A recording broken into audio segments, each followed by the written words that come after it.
Chapter 1. Aunt Alice. Alice Sanders bent down to pick up her tiny nephew. She hugged him and twirled him around. "Oh my. I think you've gotten even bigger since I saw you last week." Alice laughed. Her nephew beamed proudly. "Daddy says one day I'll be as tall as he is." "I'm sure you will be," Alice agreed. "Now, where is your mother? I want to say hello." Ruby Darcy made her way into the room, where she greeted her sister warmly. Alice nearly gasped when she saw how pale Ruby's lovely face was. "Are you all right?" Ruby smiled. "That's what I wanted to talk to you about. Come on, let's sit inside."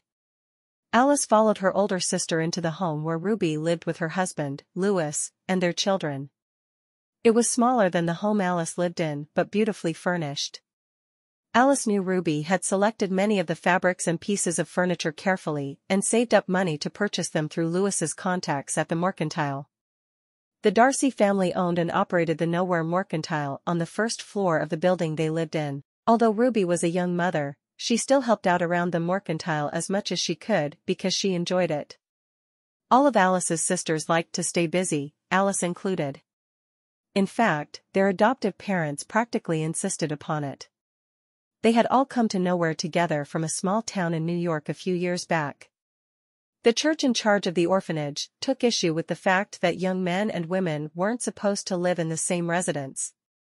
They arranged for the girls, 15 in total, to move to Texas, and sent them on a bus with their matron, Cassie Hayes. When they'd arrived in Texas, they'd found that there had been a terrible mistake, and there was no room for them anywhere. The women were going to be separated from the only family they'd ever known.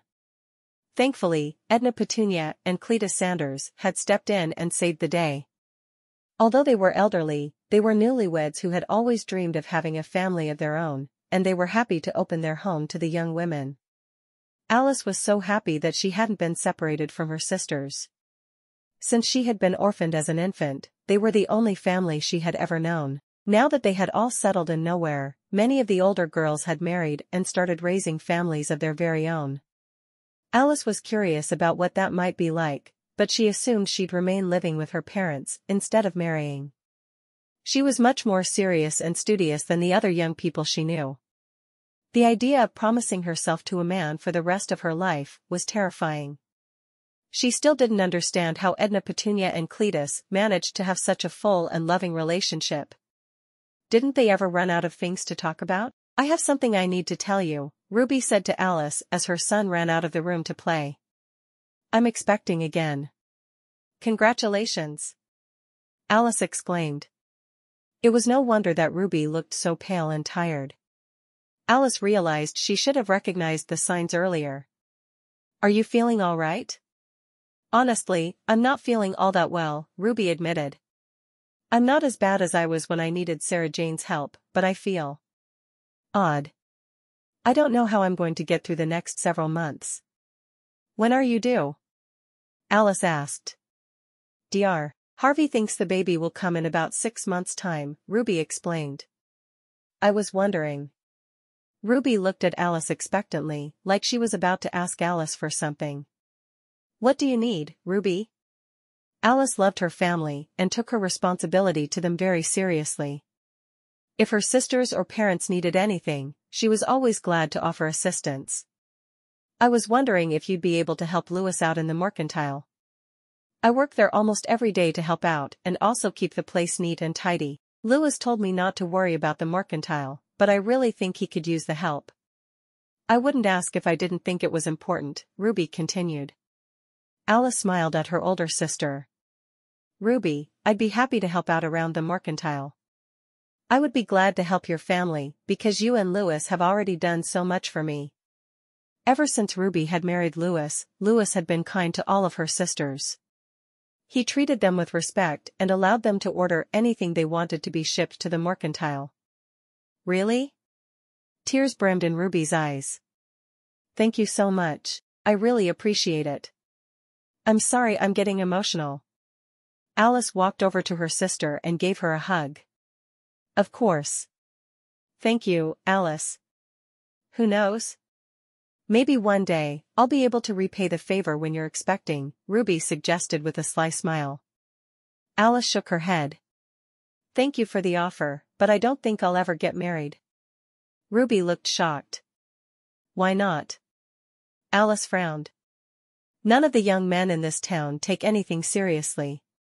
They like to joke and have fun and play pranks. There's no one I would ever want to settle down with. Ruby laughed. Oh, Alice, I hope one day you'll meet a man who can change your mind about that. With all due respect, I don't think I will. Alice straightened her skirt. She knew her sister wanted what was best for her, but Ruby couldn't possibly understand. Ruby had been lucky enough to meet and marry her soulmate. Alice didn't think she had a soulmate. In any case, will you stay for dinner? Ruby invited. As a thank you for helping us out. Alice shook her head. No, thank you, but I appreciate the offer. I need to get home and finish my chores at the house. Since I'm going to be spending more time at the mercantile, I want to make sure I don't neglect any of my family responsibilities. Ruby shook her head in amazement. You're truly special, Alice. Do you know that? You're such a responsible and considerate young woman. Alice waved her sister's compliment off. I'm only doing my duty, Ruby, the same as anyone else. Alice stood up and gave her sister a hug. Before she left, her nephew ran to Alice and threw himself around her knees. Bye, Auntie Alice. Bye, sweetheart, you be good for your mother, do you understand? Alice kissed him on the top of his head. Thanks, Alice. Ruby called. Alice waved goodbye as she went down the stairs to return to the Sanders house. The following day, Alice finished her chores early and set off for the mercantile. Though it was not quite 7 o'clock, she found Louis whistling as he stocked various cans and jars onto one of the shelves near the back. Good morning. Alice called. Louis stopped what he was doing and walked to the front of the mercantile. Good morning, Alice. Ruby told me you'd be coming to help out for a while. Yes, that's right. Where should I start? Alice asked. Let me think. Louis frowned and looked around the store. Alice smiled. I may not know all the details about running a mercantile, but I'm a hard worker and a fast learner. You can put me to work. Thank you, Alice. I'll tell you what. I need to do some accounting this morning, so why don't you start out by sweeping the floors and dusting all the shelves? The mop, broom, and dustpan are in the closet. I'll think about what other tasks I need your help with and then tell you what they are after you finish cleaning. Does that sound okay? Louis asked. That sounds great, Alice replied. She found the closet Louis was talking about and got out a broom and a dustpan. She started with the area around the closet and began working her way toward the front of the store, slowly and methodically. She swept all the dust and dirt into the pan and disposed of it outside. As she swept up the last bits of debris, there was a knock at the door. Alice looked up, startled. The mercantile didn't open until 8 o'clock, and it wasn't 7:30 yet. She put her hand over her brow so she could get a better view. Standing at the front door to the mercantile, staring inside and looking directly at her, was the most handsome gentleman Alice had ever seen. He wore a dark suit and carried his hat in his hand. He also carried a brown leather briefcase. He looked at her with his deep, dark eyes, and Alice had the strange sensation that she knew him even though she had never met the man before. It was an odd but powerful feeling she had never in her life experienced. Alice wondered if she should go tell Louis that a strange man was at the door. Instead, she walked closer to the entrance and opened the door. Can I help you? Alice asked in a halting voice. Why was she so nervous? I'm Mark Brooks, the handsome stranger said. May I come in? I don't know about that. Please tell me your business, and I'll let Louis know. He's the owner of the mercantile, Alice explained, still feeling a bit shaken by the man's appearance. I own a small merchant business, and I'm delivering our newest catalog. Is Louis your husband? Mark asked Alice. Alice blushed. Oh, no. He's married to my sister Ruby. I'm Alice, And I'm just here helping out since she's expecting another child. Alice couldn't believe she had blurted all that out to a man she had just met. I'm sorry. You didn't need to know all that. Mark laughed. It's okay. It makes it interesting. I have to admit, I'm a little relieved to hear he's not your husband. Alice looked down at the ground. Why would that be? Because if he's not your husband, I doubt you'd have a husband. No respectable man would allow a woman as pretty as you to work in such close quarters with another man. Would I be right in guessing you're not married? Mark looked at Alice with kind, questioning eyes. Alice couldn't think straight. She couldn't believe how forward this man was acting with her, but she also found herself enjoying talking with him. Yes, you're right. I'm not married. The man's eyes sparkled. I hope that I'll be able to change that one day soon. Alice frowned. She needed to politely excuse herself from the situation. She was getting flushed and didn't know how to handle Mr. Brooks's remarks. I need to go get Mr. Darcy. Thank you, Alice. Mark smiled at her, and Alice thought she was overreacting. He was a salesman, and this was probably how he treated all the women he came into contact with. Alice brushed off her skirt as she walked quickly toward the back of the mercantile. When she approached Lewis's desk, she cleared her throat to get his attention. Excuse me, Lewis, but there's a man here to see you. His name is Mark Brooks, and he said he's a merchant. Thank you, Alice. Lewis stood up and nodded. Merchants visit all the time, often wanting to sell me some of their latest products or share a new catalog. Mark Brooks. That name sounds familiar, but I don't quite know why. I'll go meet him. Alice continued cleaning the shop as Lewis went to talk to Mark. She was close enough to hear their conversation. Good to meet you. I'm Mark Brooks. My uncle was Frank Brooks. Mark shook Lewis's hand heartily. Nice to meet you, Mark. Yes, I know your uncle. I haven't seen him in quite some time. At least a year or more, Lewis said, putting his hands in his pockets. Mark looked down at the ground. I'm afraid that he passed away after a lengthy illness. My condolences, Lewis told him. I'm sorry to hear that. Thank you, Mark replied. I've inherited his business, and I'm going around to each of his previous customers to see if there are any outstanding orders, or new orders you'd like to place.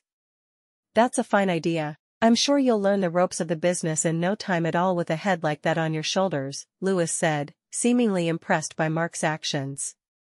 Alice knew that Lewis didn't give out compliments lightly. A person had to earn them. Mark chuckled. I'm not so sure about that. My uncle did teach me a lot during the summers the first spent working for him, but I wish we'd had more time together. There's a lot to learn. I only hope that I'll do as good of a job as he did in keeping his customers satisfied. Lewis put his hand on Mark's shoulder. Your uncle was a very good man. You have big shoes to fill, but I'm sure with a little patience and hard work, you'll do well. Thank you, Mr. Darcy. I appreciate that. While I'm here, I wanted to see if you would be interested in looking at our newest catalog. Mark pulled it out of his briefcase. Alice finished dusting and moved to the back of the store, where she couldn't hear what they were saying. She watched as Mark animatedly spoke to Lewis, and Lewis nodded and gave a few short responses. She had to admit, Mark Brooks was an incredibly handsome man. She had rarely seen someone who looked as good as him in the town of nowhere. Most of the young men she knew were ranchers she had known for years. They were often raucous and loud, with dirt covering their faces and clothing. Mark was completely different. He wore a finely tailored suit and classy shoes, and he carried a fancy briefcase. Still, she knew she needed to be careful about men like that. Her father, Cletus, had warned her about men who traveled for a living. He always said it took time to get to know a person enough that you could trust him. Alice watched as Mark and Lewis shook hands, and Lewis returned to his desk in the back of the mercantile. Mark walked toward the door, then hesitated. He turned back toward Alice. Do you work here every day of the week? Alice felt her cheeks turning red again. She busied herself with her broom and dustpan. I'm only helping out while Lewis's wife is expecting. But yes, I work here every day except for the weekends. Mark held his hat to his chest, as he had when he had first introduced himself. Well, that's lucky for me. Lewis asked me to stop by tomorrow so we can finish discussing his needs for a big order he'd like to place. I'm glad to hear that you'll be here waiting when I get back. Alice couldn't help herself from making a face at Mark's comment. I won't be waiting for you. I'll be doing my work, just as I do every day. Mark looked surprised but quickly smiled. Of course. You're right. I didn't mean to be so bold. It's all right. I really should get back to my work now. Alice suddenly felt shy around the man. Mark tipped his hat as he placed it on his head. It was a true pleasure to meet you, Alice. Nice to meet you as well, Alice replied softly as he walked out the door. She watched his broad shoulders and slender, strong frame disappear into the distance. For the rest of the day, no matter how hard she tried to focus on her responsibilities at the mercantile, her thoughts kept drifting back to Mark Brooks, the handsome traveling merchant. Chapter 2. The following morning, when Alice arrived, Mark and Lewis were sitting at a table in the middle of the mercantile, talking and laughing. She was surprised at how close they had gotten in only a day's time. Alice noticed that Lewis's coffee mug was empty. Would you like more coffee? Just a little more, Alice. Thank you, Lewis answered. Alice turned to Mark. Would you like some as well, Mr. Brooks? Mark grinned at Alice, revealing a dazzling white smile. I'd love that. Thank you, Alice. Alice felt her cheeks redden as she rushed toward the back of the mercantile to make some coffee for the men. She didn't understand the effect the traveling salesman had on her.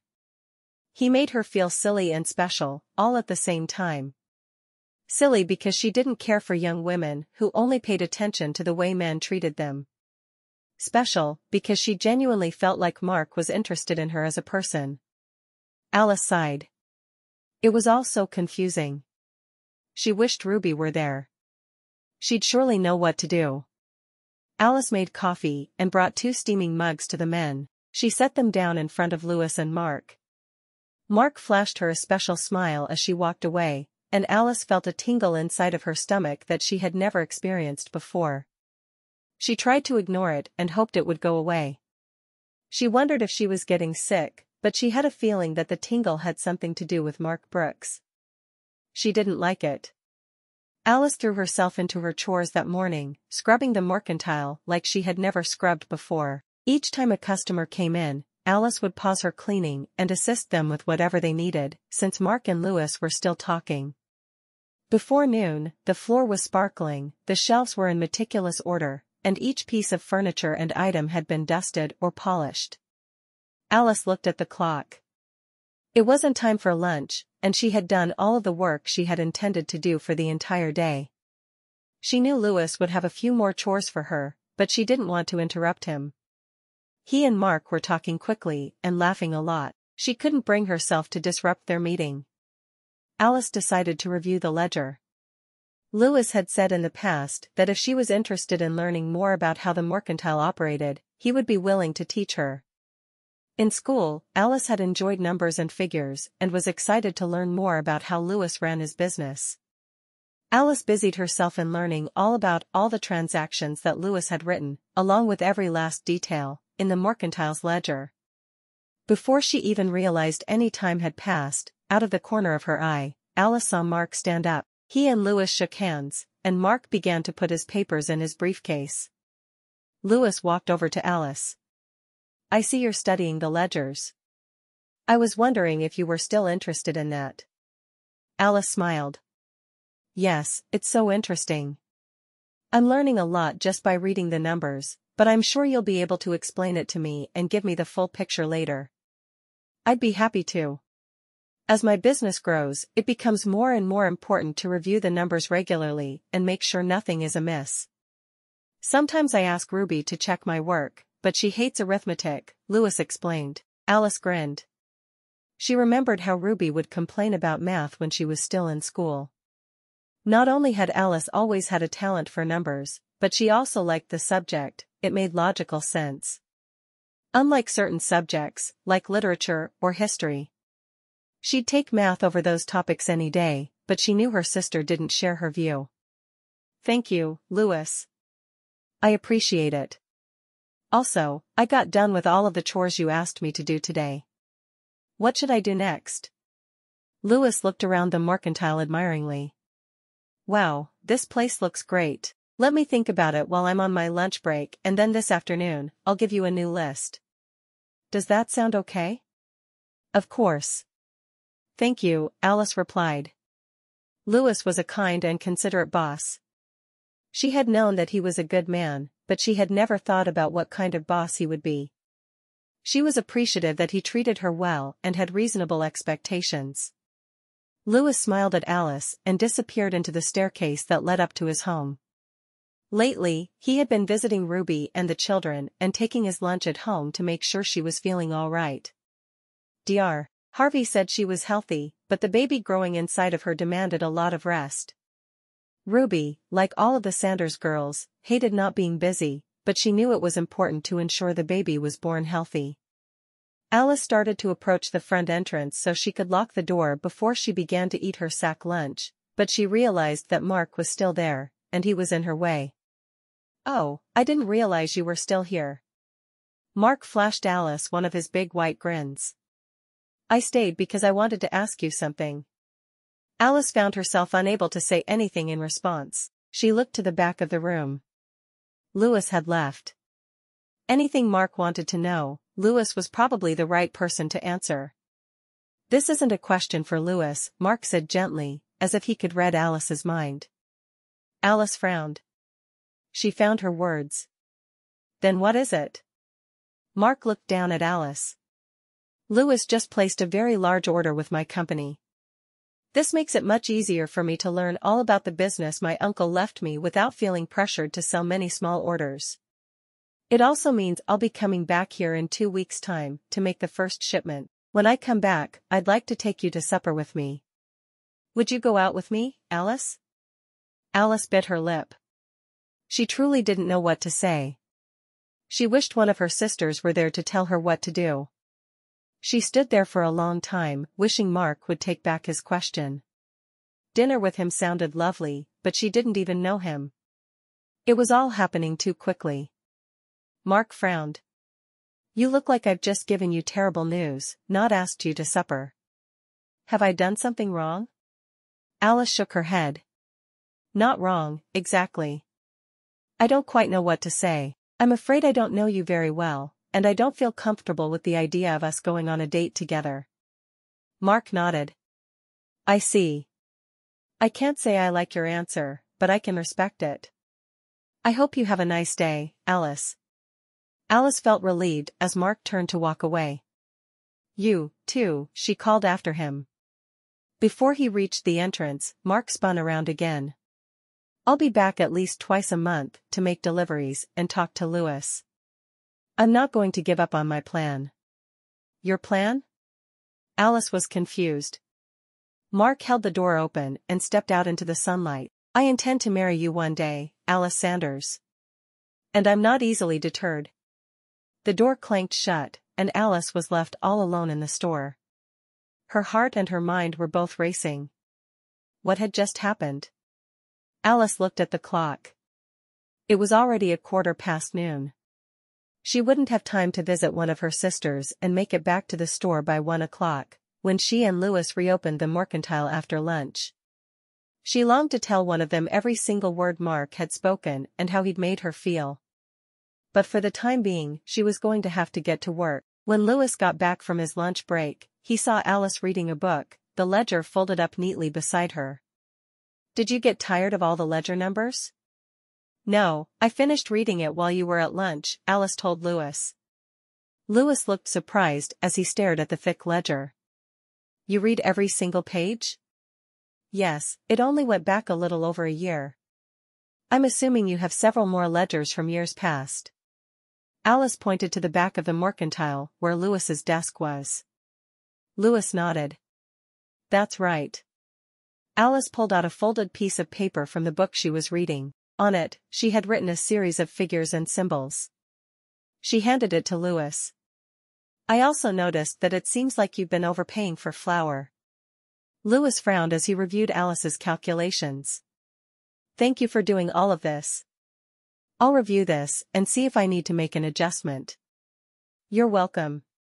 It was easy for me to look at because you keep your books in good order, Alice responded.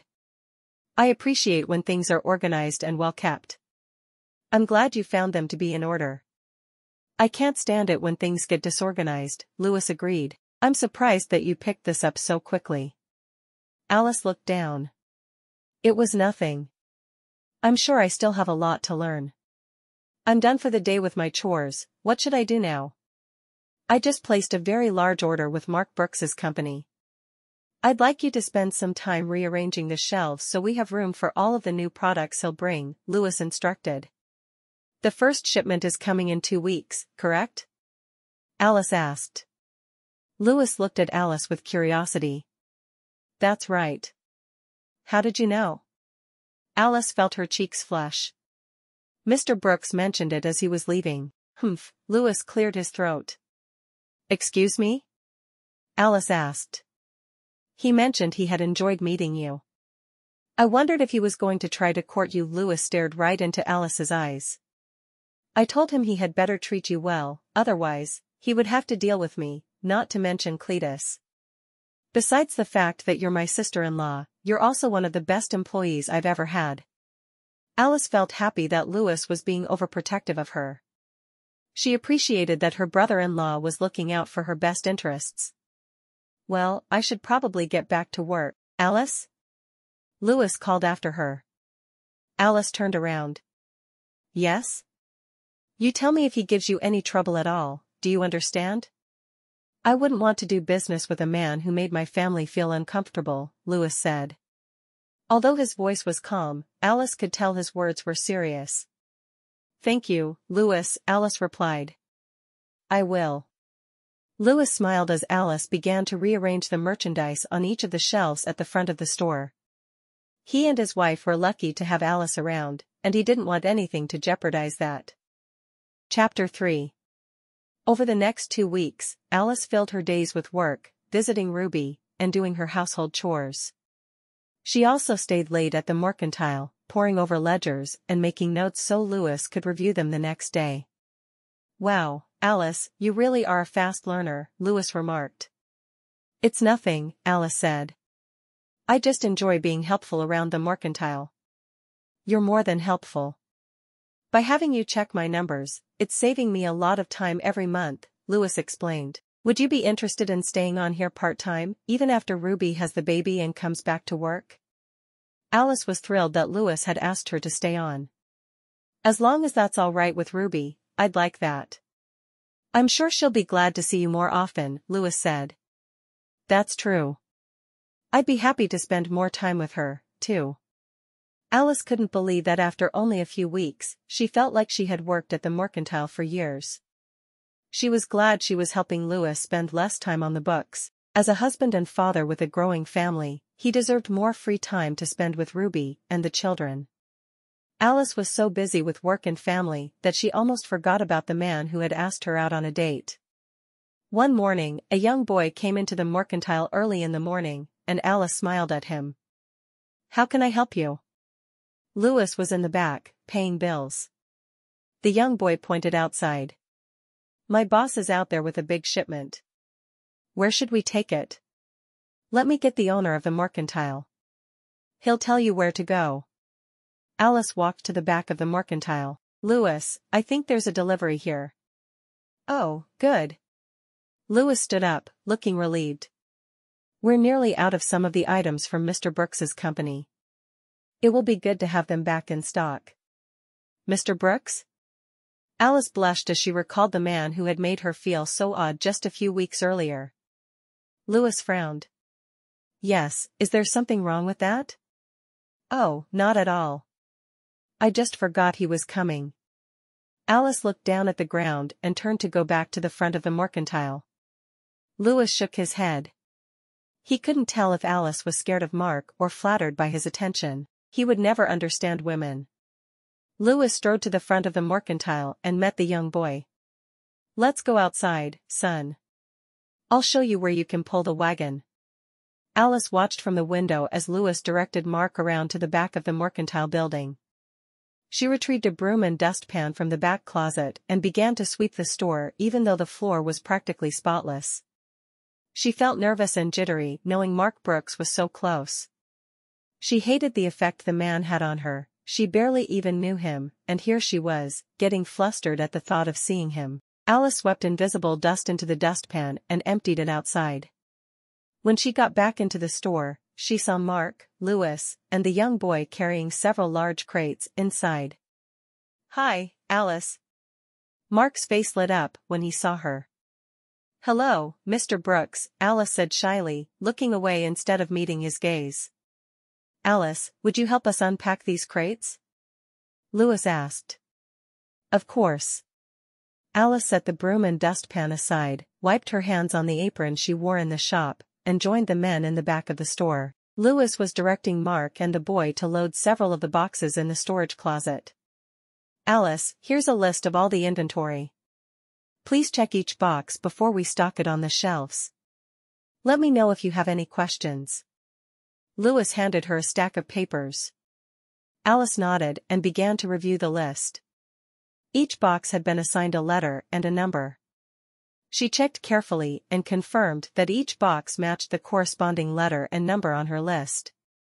Alice looked through the stack of papers. There were 5 pages. It would take all afternoon, and maybe even longer, to get through all this. Alice opened the first box on the list and began to count all of the items inside. As she worked, Mark, Louis, and the boy went outside again. A few minutes later, they returned with even more boxes. Inside the boxes were an assortment of products from Mark's company. There were several bolts of fabric in bright colors and unique textures.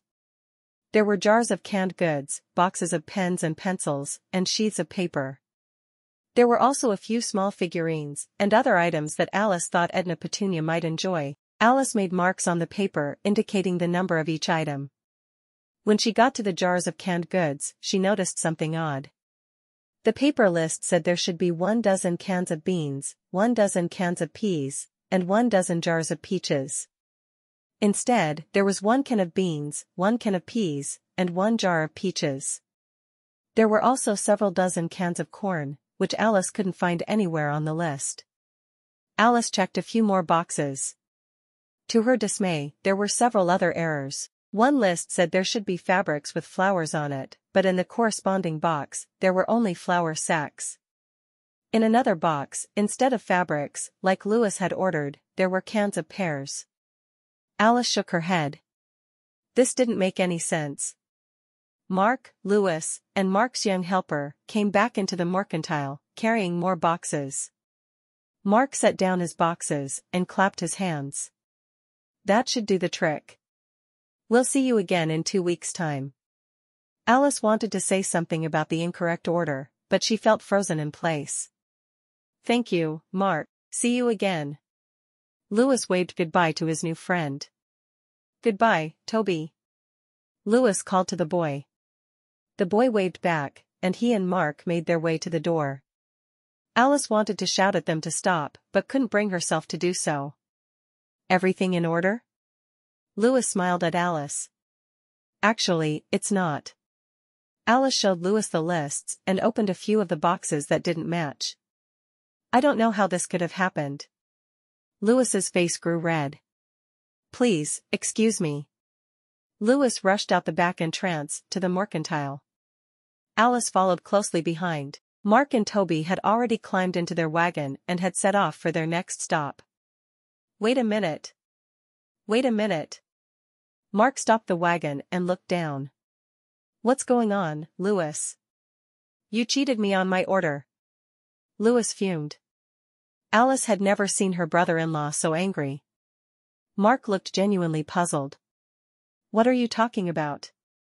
Stop hiding in your wagon now, and come face me like a man." Louis's voice was deep and gritty. Alice saw a look of fear flash across Mark's face, but he stopped the wagon and climbed out. Toby tried to climb out, too, but Mark held up his arm to stop him. "Stay in the wagon." Mark walked up to Louis. "What's all this about?" "I had Alice check your order. You haven't given us everything we ordered. And you've given us worthless items that we didn't order instead." Louis shouted. "What kind of business are you operating? Your uncle was a respectable man. You're just a good-for-nothing thief." Alice watched, unable to move.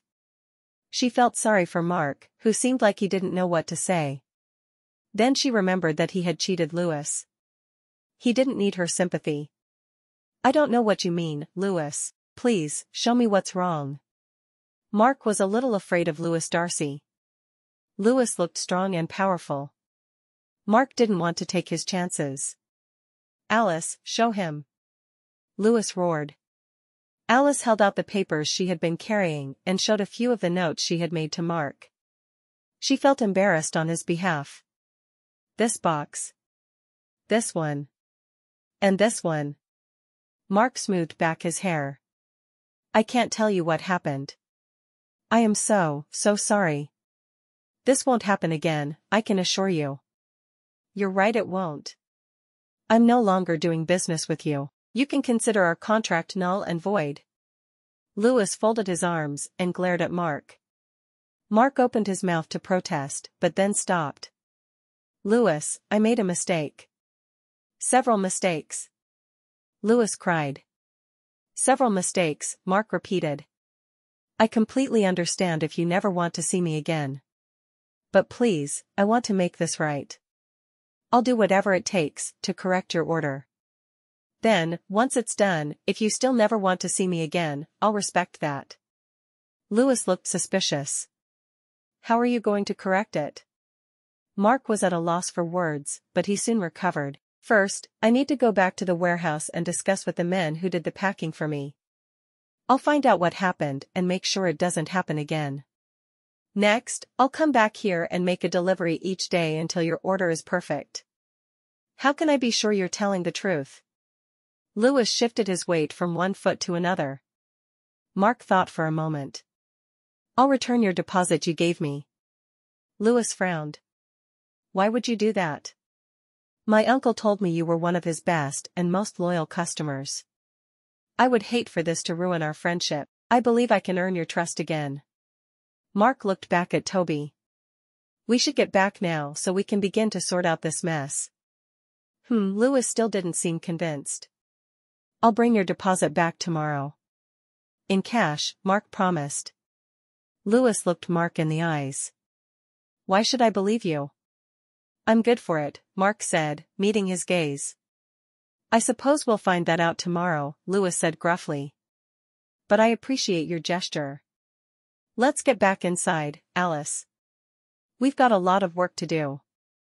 Alice nodded and realized she had been holding her breath. Before she could turn to follow Louis into the store, she noticed Mark waving at her with a small sad smile. Alice waved back, hoping Louis wouldn't see and get annoyed. She went back into the mercantile, where Louis was complaining about Mark. "I can't believe that man, acting like he's some expert, then he comes and delivers the wrong shipment. Who does he think I am? A man he can fool?" Louis paced back and forth across the mercantile. "I didn't get the impression that he thinks that of you, Louis. It's possible they were all honest mistakes." Alice hoped she wasn't overstepping, but she could tell something was bothering Louis. Louis nodded. "I'm just worried about all of our customers and being able to provide them the items that they need." "That makes sense." Alice hoped she could get Louis's mind off the error. He seemed to be getting worked up, and Alice knew Ruby wouldn't like him to come up when he was so upset. "Do you still want me to unpack the merchandise that is correct?" "Yes, I suppose that would be helpful." "Thank you." Louis wandered back toward his desk. Alice went to the back room of the mercantile and began checking her lists again. It was shaping up to be a long day. The following day, Alice was washing the windows of the mercantile when Mark's wagon pulled up. He was alone this time. Mark parked the wagon nearby and carried a single box toward the mercantile. "Good morning." Mark set the box on the ground next to Alice and watched her work. "How are you?" Alice wanted to be polite but was cautious based on the previous day's events. She didn't know if she could trust Mark.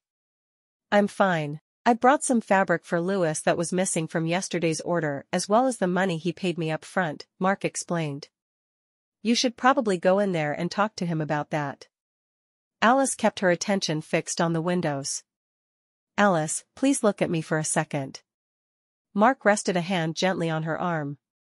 Alice felt a tingling sensation on her arm where he had touched her that spread throughout her entire body, making her feel warm and happy. "Yes?" Mark took a deep breath. "It would make me feel terrible if I knew you didn't trust me. Can you please give me another chance? I'm still trying to figure out how to run my uncle's business. I made a mistake, and I'm doing everything I can to make it up to you and your family." Alice considered this carefully.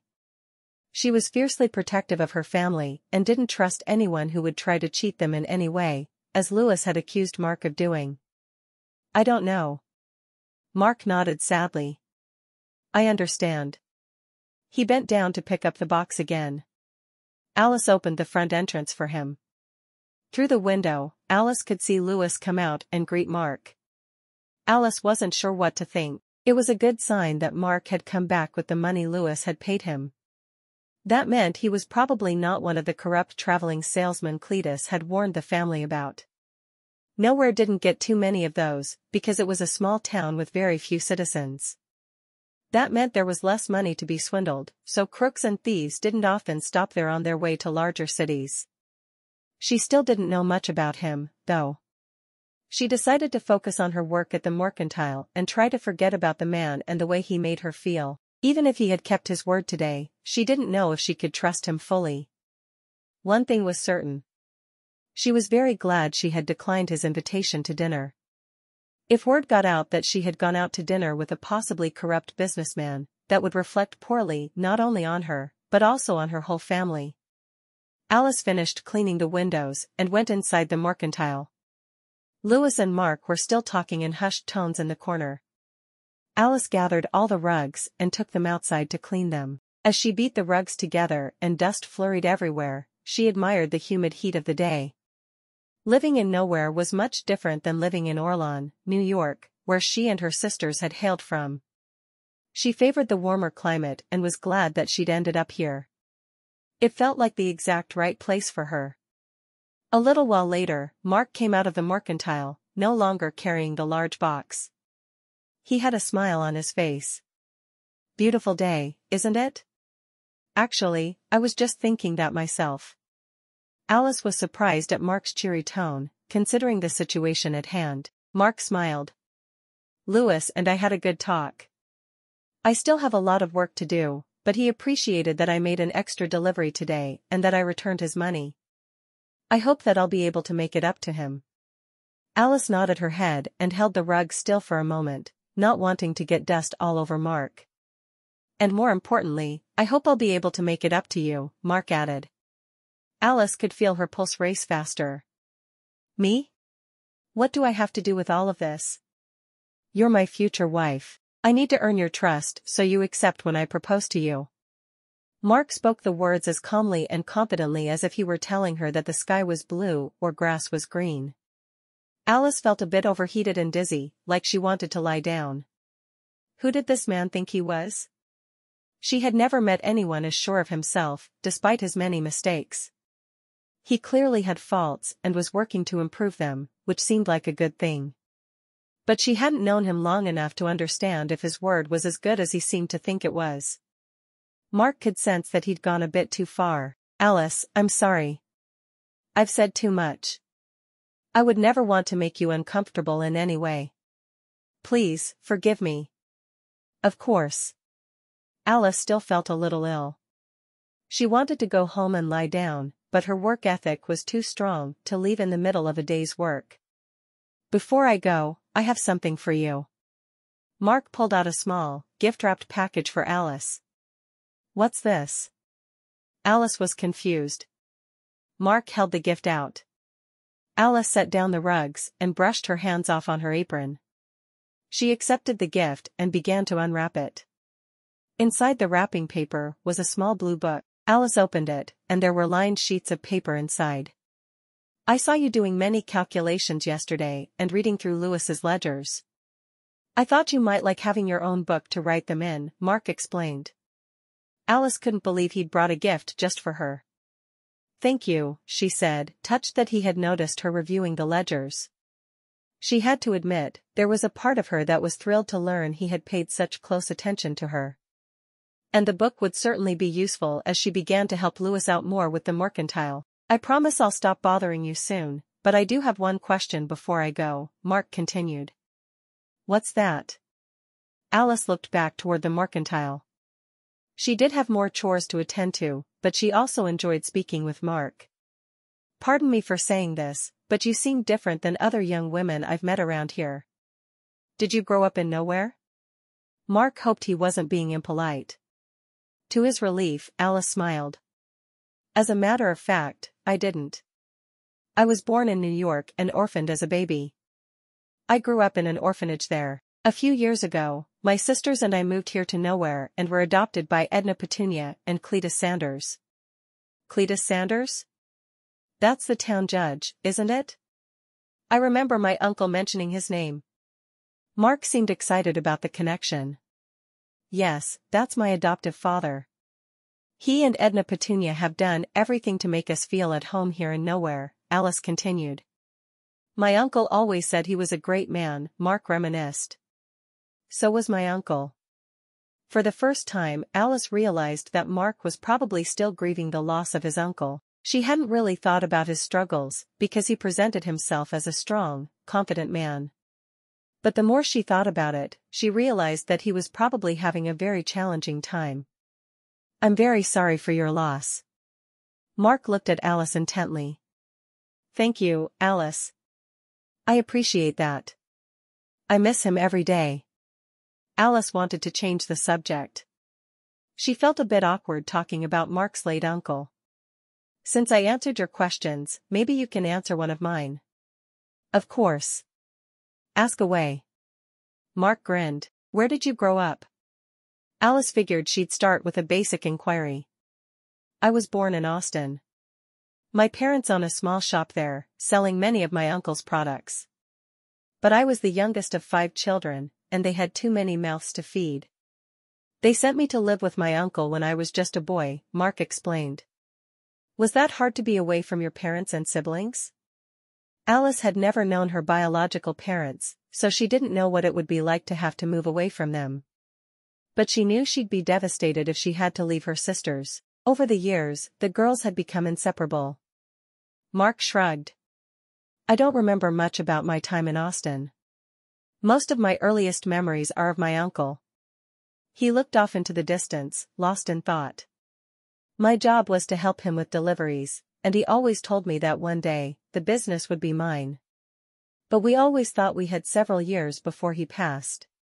He never taught me about inventory, or packing shipments, or working with the people who make the products. When he died, I found myself adrift in a world I knew almost nothing about. That must have been very difficult. Alice surprised herself by putting her arm on Mark's wrist. She felt sorry for Mark. He hadn't been raised with his parents or siblings, and now he had lost his closest relative. Alice couldn't imagine what that would feel like, to be all alone in the world. Mark's face brightened. It is difficult, but that's enough about me and my sad story. I don't like to dwell on the negative. Ironically, that was something I learned from my uncle. He was always positive, even when he fell ill. That does seem like a good habit. I also try to adopt a positive attitude, Alice agreed. In that case, I think it's my turn to ask you a question. Mark liked that Alice's hand was still resting on his wrist. He enjoyed any opportunity to be close to this lovely young woman.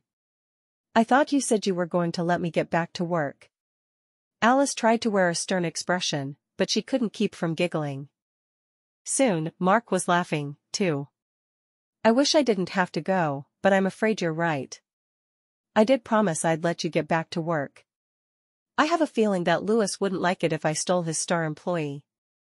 Although what? Alice asked, hanging on to Mark's every word. She had never met anyone like him before. She was fascinated by every word he said. Even though she knew she needed to get back to work, she could have listened to him talk to her all day. One day, it is going to be my fault that you can't work in the mercantile anymore. A mischievous grin danced across Mark's lips. Is that so? Alice felt the same fluttering feeling in her stomach as Mark leaned in toward her. Mark nodded, putting his mouth up to Alice's ear and whispering. It's going to be the day I make you my wife. As Mark returned to his wagon with a jaunty wave, Alice couldn't move.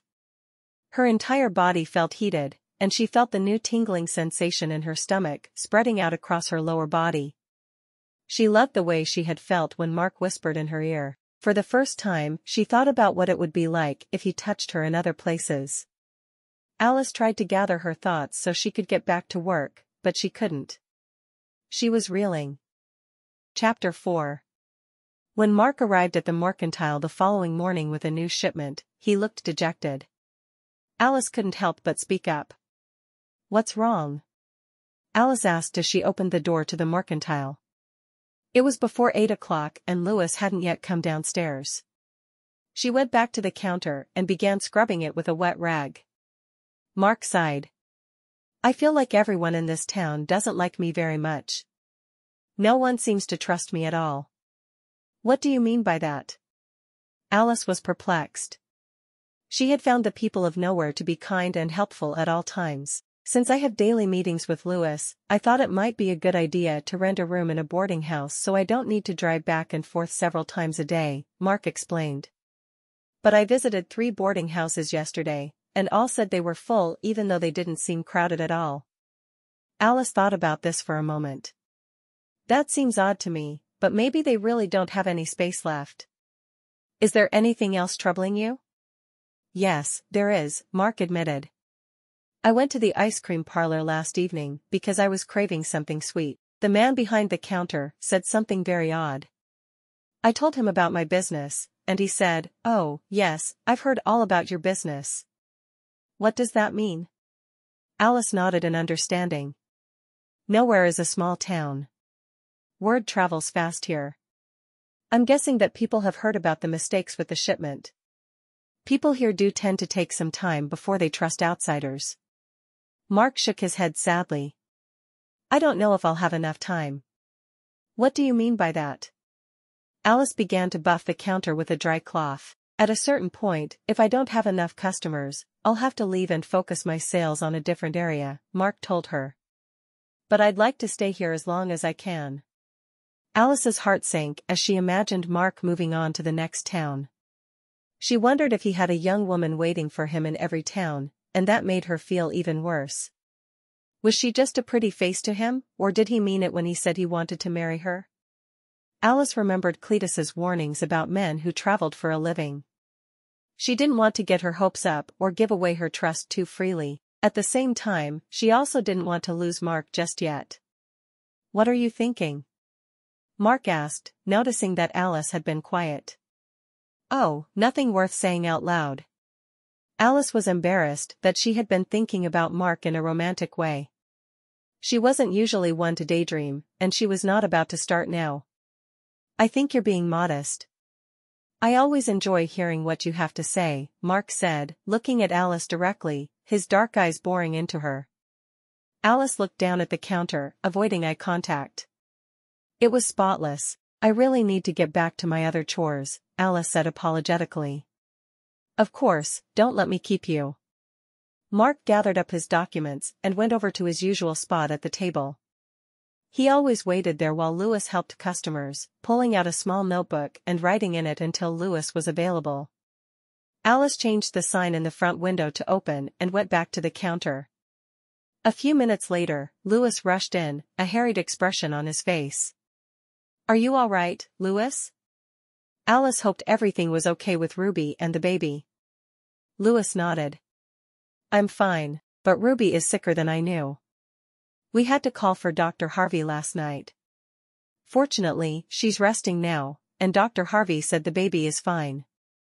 Alice was glad to hear that Ruby's baby wasn't in danger. What happened? Louis shook his head. You know how your sister can be. I had told her to relax and rest as much as possible.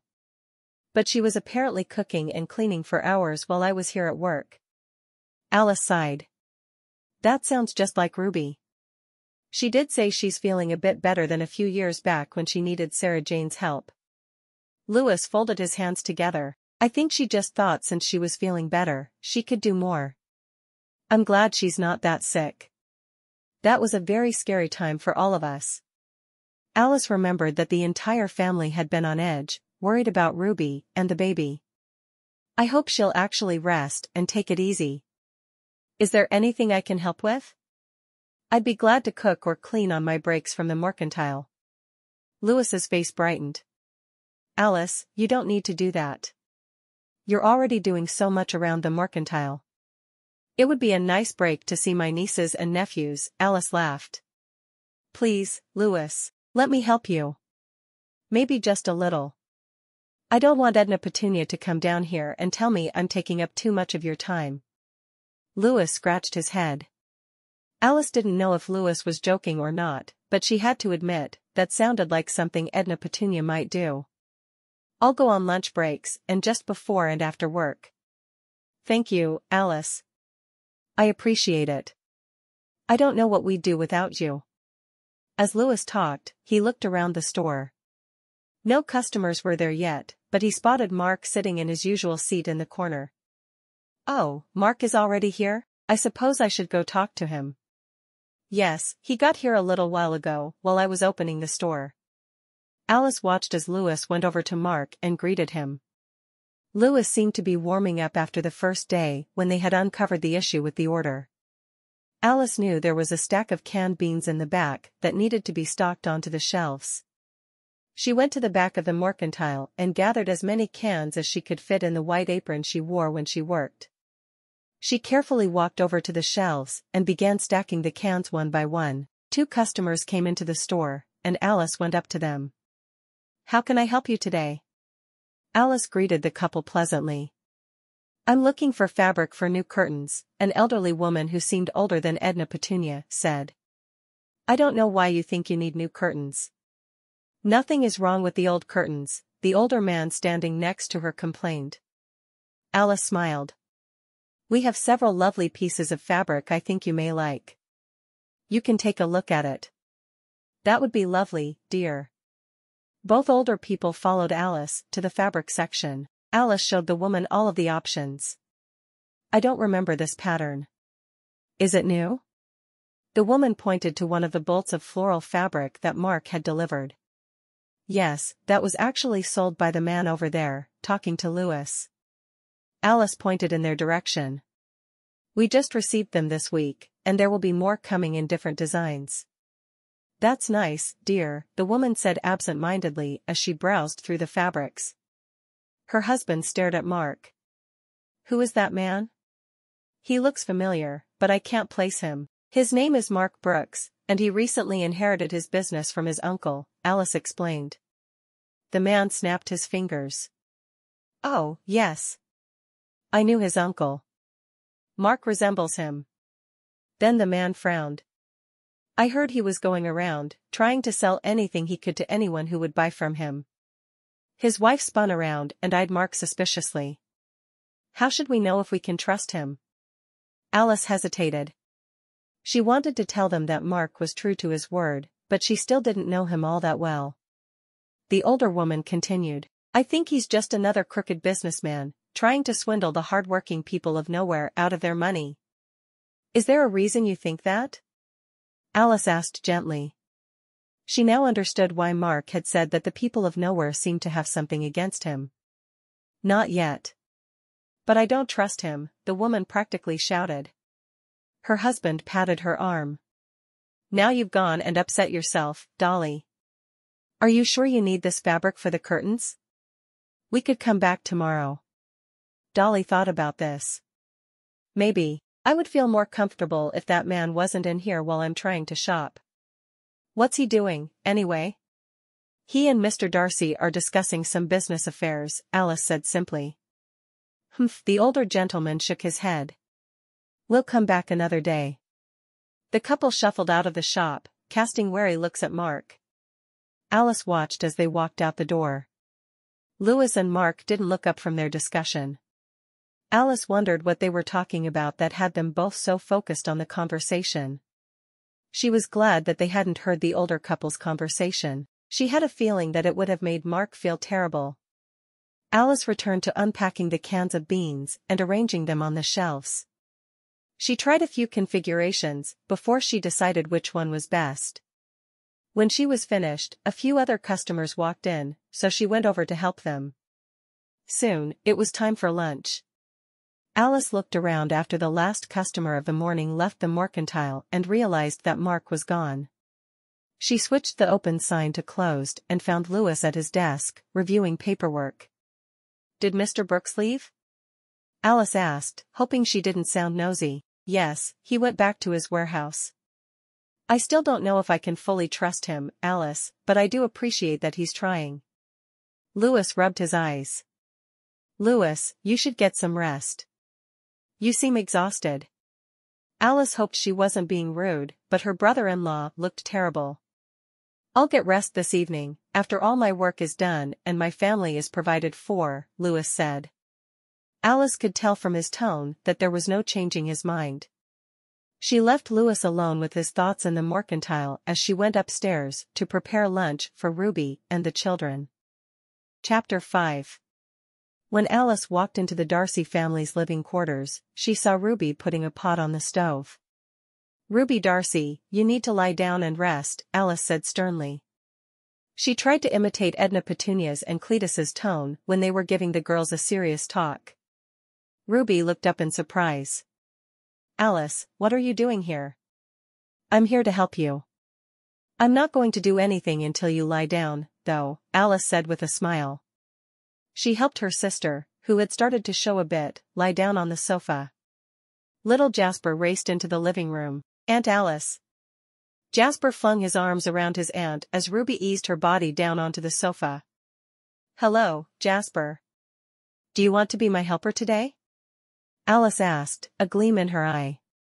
If she could keep Jasper busy, then maybe Ruby could get some sleep. Ruby wasn't going down without a fight, though. "Alice, you're already doing so much for our family. You're helping at the mercantile every day, and you're also helping with the books. Louis says you're a natural. I don't want to burden you with even more work." Alice shook her head.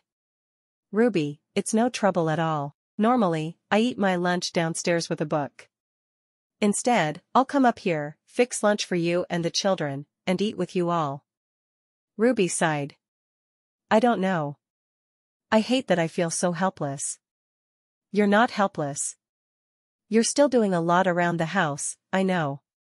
"Louis told me," Alice said, staring at her sister. She wasn't going to budge. She knew how important it was that her sister get a lot of rest. Ruby looked down guiltily. "It's just so difficult for me to sit still. I want to do everything I can to make sure my baby is healthy and happy, but I still need to take care of all of the other children, too." Alice felt awful.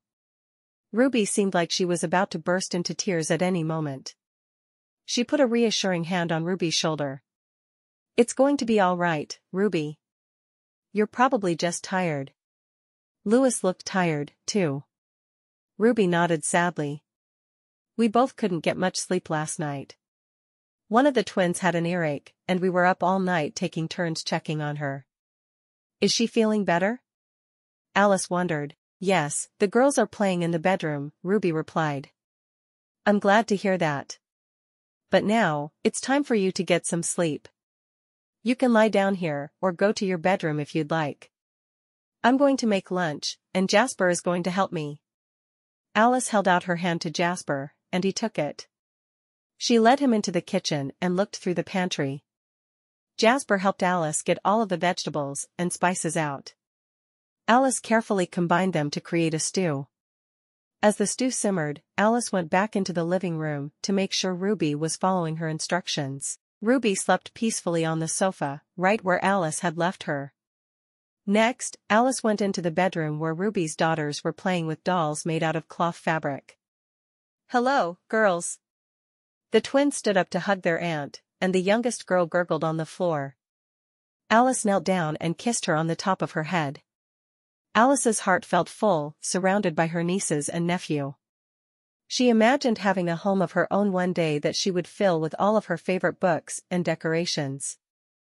And, much more importantly, a husband and children. She wondered if they would look like her, as Ruby's youngest daughter looked just like Ruby. Or maybe her children would take after their father. Suddenly, Alice thought about Mark's features and how they might look on a child with her fair skin and coloring. Alice gasped, surprised by her own thoughts. "What's wrong, Aunt Alice?" one of the girls cried. Alice smiled. "Oh, it's nothing, sweetheart. I just remembered something, and it startled me." "What did you remember?" the other twin asked. "It's something that won't make sense to you now, but it will when you're older." Alice stood up and brushed her hands off on her lap. "Who's ready for some lunch?"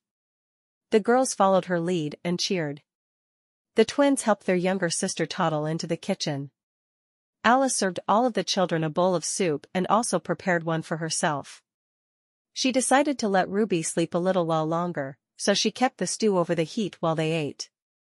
Alice loved spending time with Ruby and Lewis's children, and she decided she'd help out around the Darcy household much more often. She knew she may never get the chance to have a family of her own, so she was going to have to be content with her numerous nieces and nephews. As Alice listened to one of Jasper's stories, she realized it was almost 1 o'clock, the time the mercantile reopened after lunch. She poured a bowl of soup for Ruby and set it on the table, then gently woke her sister up. "I'm going back downstairs to work now. I made you some soup." "It's in the kitchen," Alice told her sister softly. Ruby smiled. "I already feel much better. I didn't realize how badly I needed some rest." "I can't thank you enough, Alice." "No need to thank me. I know you'd do the same if our positions were reversed," Alice said. "Now, I should get back to work before your husband wonders where I am." "That's right," Ruby said, remembering. "He told me he had so much to do today that he wasn't going to be able to come upstairs for lunch. Please make sure he doesn't work too hard." "Of course." Alice smiled at her sister. Ruby and Lewis were 2 peas in a pod. She just hoped that for their sakes they would be able to find a little time for rest and relaxation. Soon, there would be a new baby in their home that would require undivided attention and love. When Alice got downstairs, Lewis was still at his desk with several papers scattered in front of him. Alice changed the sign on the door back to open. A few eager customers strolled in, and Lewis came to the front to join Alice in helping them. The afternoon rushed by, and soon it was time for dinner. Alice insisted on preparing dinner for Ruby and her family. Lewis finished paperwork downstairs in the mercantile while Alice made fried chicken, one of Edna Petunia's favorite recipes, in the kitchen. Alice wasn't hungry, since she knew she would get a full meal at the Sanders house in a short time, so she said goodbye to the Darcy family and walked downstairs. She found Lewis at the bottom of the stairwell. "Thank you, Alice. I'll see you tomorrow," Lewis called as he walked up the stairs. "You're welcome. Good night." Alice prepared to walk out the front door. She had a key that she could use to lock it for the night. When she got outside, she was startled to see Mark Brooks waiting outside the door. "What are you doing here?" "I was hoping to ask Lewis a question about some products he ordered from my uncle several months ago. I'm trying to balance my books, and something's not quite right," Mark explained. "But I see that the mercantile is closed. I'll come back again tomorrow." "You came all this way? You were just here this morning." Alice was shocked. Did Mark have any other customers besides the ones in Nowhere? Mark looked sheepish. "I'm still looking for a place to stay in Nowhere. I hoped that if I went around and introduced myself to people, they would allow me to stay. So far, I haven't found a place yet. Instead of making the drive back, I thought I'd stop in and see if Lewis had any ideas." Alice looked through the window to the clock on the wall in the mercantile. She had a short window of time that she could use without being late to dinner. She pushed open the door again and held it open for Mark. "Come on in. I'll try to help you, but it has to be quick." Mark's eyes widened. "Thank you, Alice. He pulled a few leather-bound ledgers out of his briefcase and set them down on the table in the mercantile. Alice went to the back of the mercantile and retrieved a book that showed all of Lewis's orders from the past 2 years. She brought it to the front of the room and sat down next to Mark at the table. "What seems to be the issue?" Mark opened one of his books and flipped through to a page where he had circled a few notes. "This doesn't match up with my accounting records." He pulled out another book. "See?" As Mark pointed toward the line in question, his arm brushed against Alice's shoulder. A ripple of pleasure moved throughout her body. She felt her face flush. She moved her chair away slightly. She needed to focus if she was going to help Mark in time for dinner at the Sanders home. Alice opened Lewis's ledger and found dates that matched up with Mark's books. She pulled out a notepad and pencil and did a few quick calculations. "I see. I think your uncle may have made an error when he wrote this down. Lewis ordered 4 crates of dishes, but your uncle wrote down 6. That means it probably looks like you received less money than you were owed." Mark looked at Alice in amazement. "How did you figure that out so quickly?" Alice looked down modestly. "I've always enjoyed arithmetic." "You probably saved me hours of searching for this error, Alice," Mark told her. "I'd love to do something for you in return." He leaned a little closer to her. Alice felt conflicted. She loved the feeling of Mark moving closer to her, and she desperately wanted to be close to him. At the same time, she felt improper being alone with him in the mercantile after hours. She had taken a chance, knowing that she could help him quickly and hopefully save Lewis time later, but she was starting to think that she had made a mistake. Mark couldn't help himself. He knew his actions were probably crossing the line, but he had felt an undeniable magnetic pull toward Alice since the moment he had met her. She was beautiful and skilled at everything she set out to do. And now she had demonstrated that she also had an impressive intellect to complement her looks. She was everything he had always imagined wanting in a wife. Mark wasn't sure what more he could do. He had told her that he intended to marry her and asked her out on a proper date. She had rebuffed his advances at every turn, and yet he couldn't stop thinking about her. Although he also felt strongly about making things right with Lewis, the only reason he was making daily check-ins at the mercantile was to be close to Alice whenever possible. He had other employees who could have easily made the deliveries. But he had grown accustomed to getting a warm smile and pleasantries from Alice, and he couldn't stop. Mark wanted to kiss Alice, but he didn't know how she would react. Still, he couldn't help but drift closer and closer to her. Alice seemed like she wanted him to kiss her, too. She was staring at him with what he hoped was longing in her eyes. Mark closed his eyes and pressed his lips to hers. Mark felt an immediate connection with Alice as soon as they touched. His only thoughts were how he could explore more of Alice's delicate body. Suddenly, a loud voice rang throughout the room, startling Mark and Alice, who sprang back from each other. "What on earth is going on in here?" Alice meekly looked up. It was Lewis. "I came down here to get a few papers I wanted to review tonight, and I see you two in here consorting like this?" Lewis seemed upset. "I thought I could trust you, Mark. But it appears you just wanted to take advantage of my sister-in-law." "Please, let me explain," Mark protested. "I've seen enough." "Alice, I'll take you home." Lewis said the words with finality.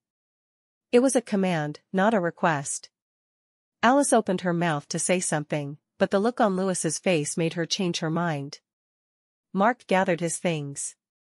He looked at Alice one last time. "Thank you, Alice, for your help. I'm sorry that I crossed the line. It won't happen again." Mark tipped his hat to both Alice and Lewis and exited through the front door. "I'm disappointed in you, Alice," Lewis told her. Alice looked down at the floor. "Let's get in the wagon." Lewis and Alice both went outside, and Alice finally finished locking the door. If only Mark hadn't interrupted her the first time, she would be home right now with Edna, Petunia, Cletus, and the other sisters who still lived in the family home. They would be laughing and preparing for dinner. Now, she had upset and offended Lewis, who she knew was only looking out for her. Lewis helped Alice climb into the wagon, and she sank low into her seat, feeling embarrassed and ashamed. Still, there was a small part of her that kept replaying the moment Mark's lips had met hers over and over again. When he had kissed her, she'd felt alive and invincible, like nothing could ever hurt her. She wished they hadn't been interrupted, so Mark could do it again. A little shiver ran up her spine as she thought about Mark. His lips had been soft and had felt wonderful against her mouth. Louis sighed loudly, and Alice snapped back to attention. "I'm sorry, Louis. I know I let you down.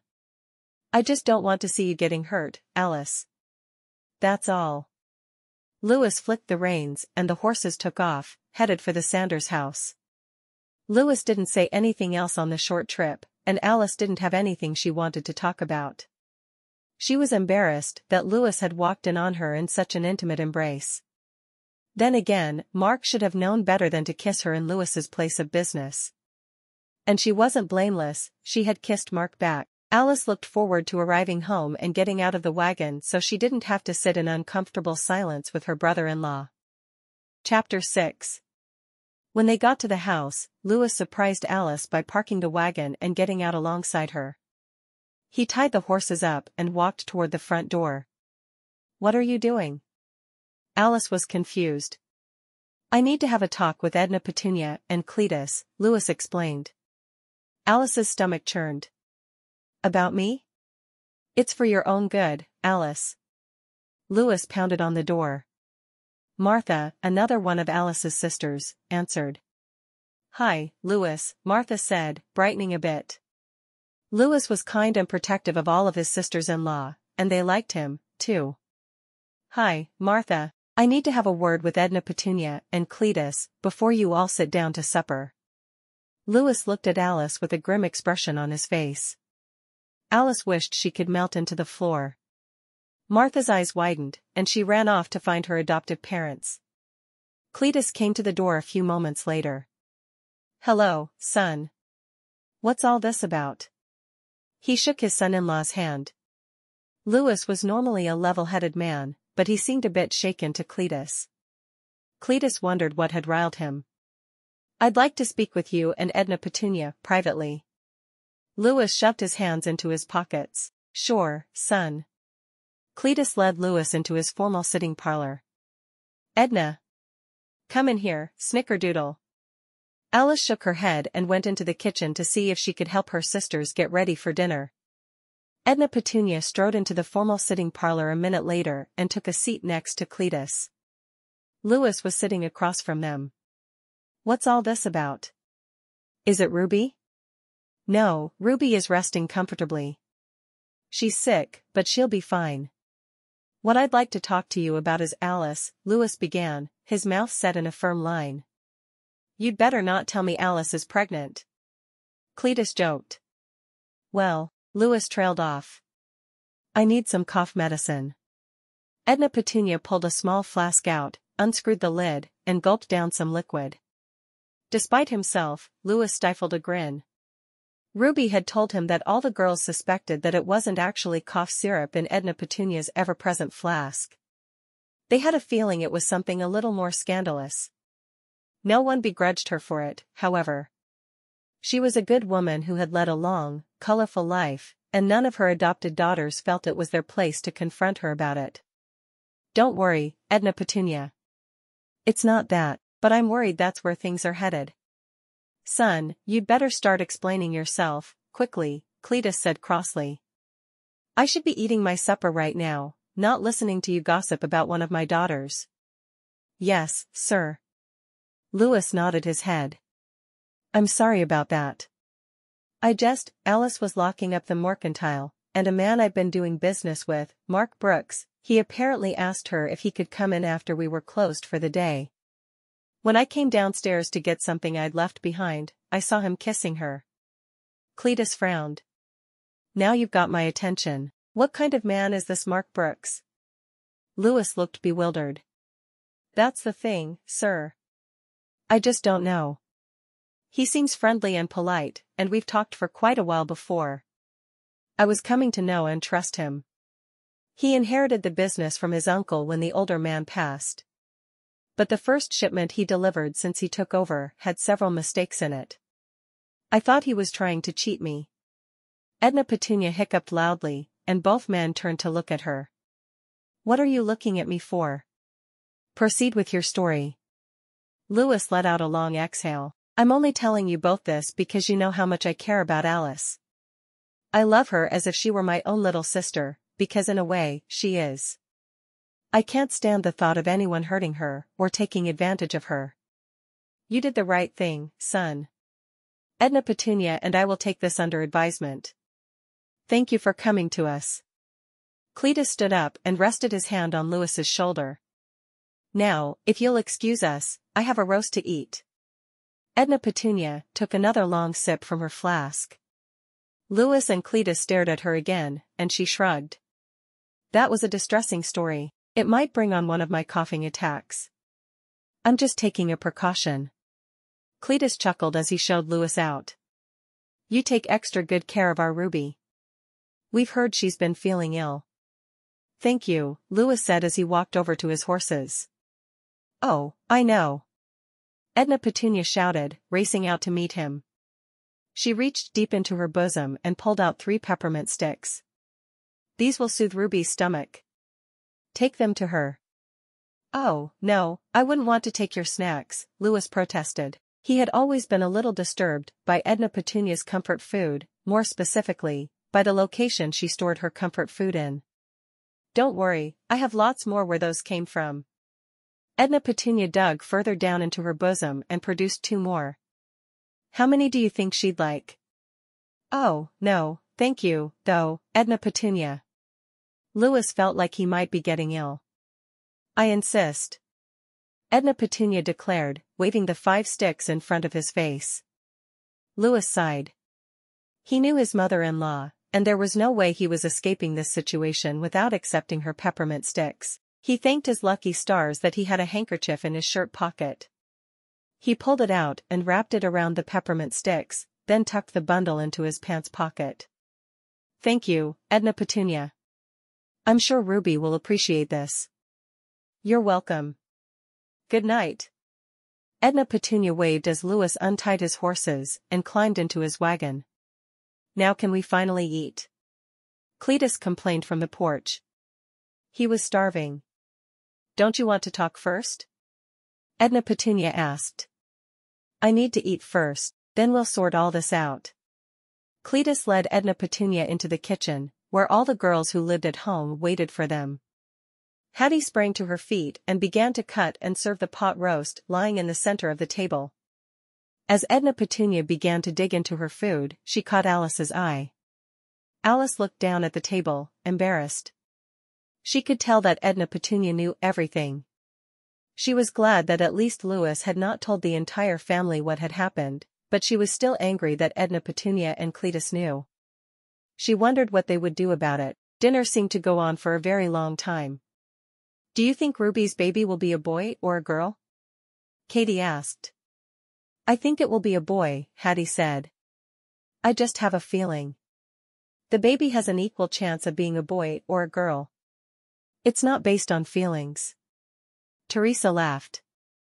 I don't care if it's a boy or a girl. I just want the baby and Ruby to be healthy, Martha said quietly. Yes, Martha, that's all that really matters, Alice agreed.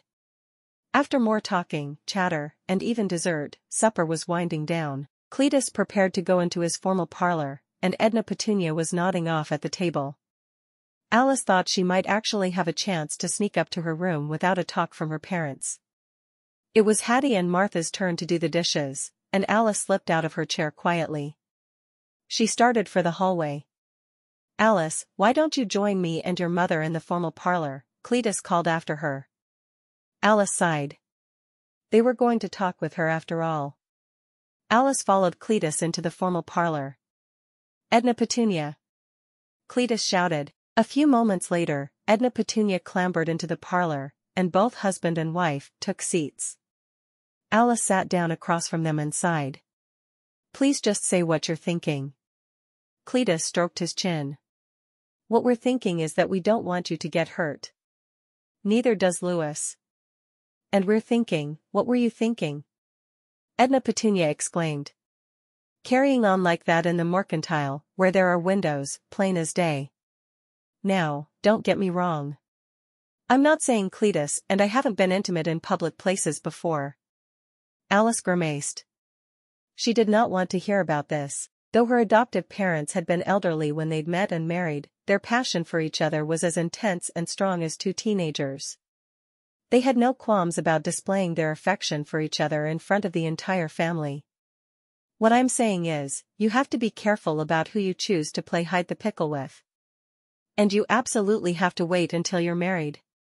Edna Petunia's voice turned from playful to stern. We don't even know who this man is. Louis says he's not even sure if he can trust him. But Mark is a good man. I know him. Alice stopped herself before she could say anything she would regret. She had been about to say that she loved him, and that thought terrified her.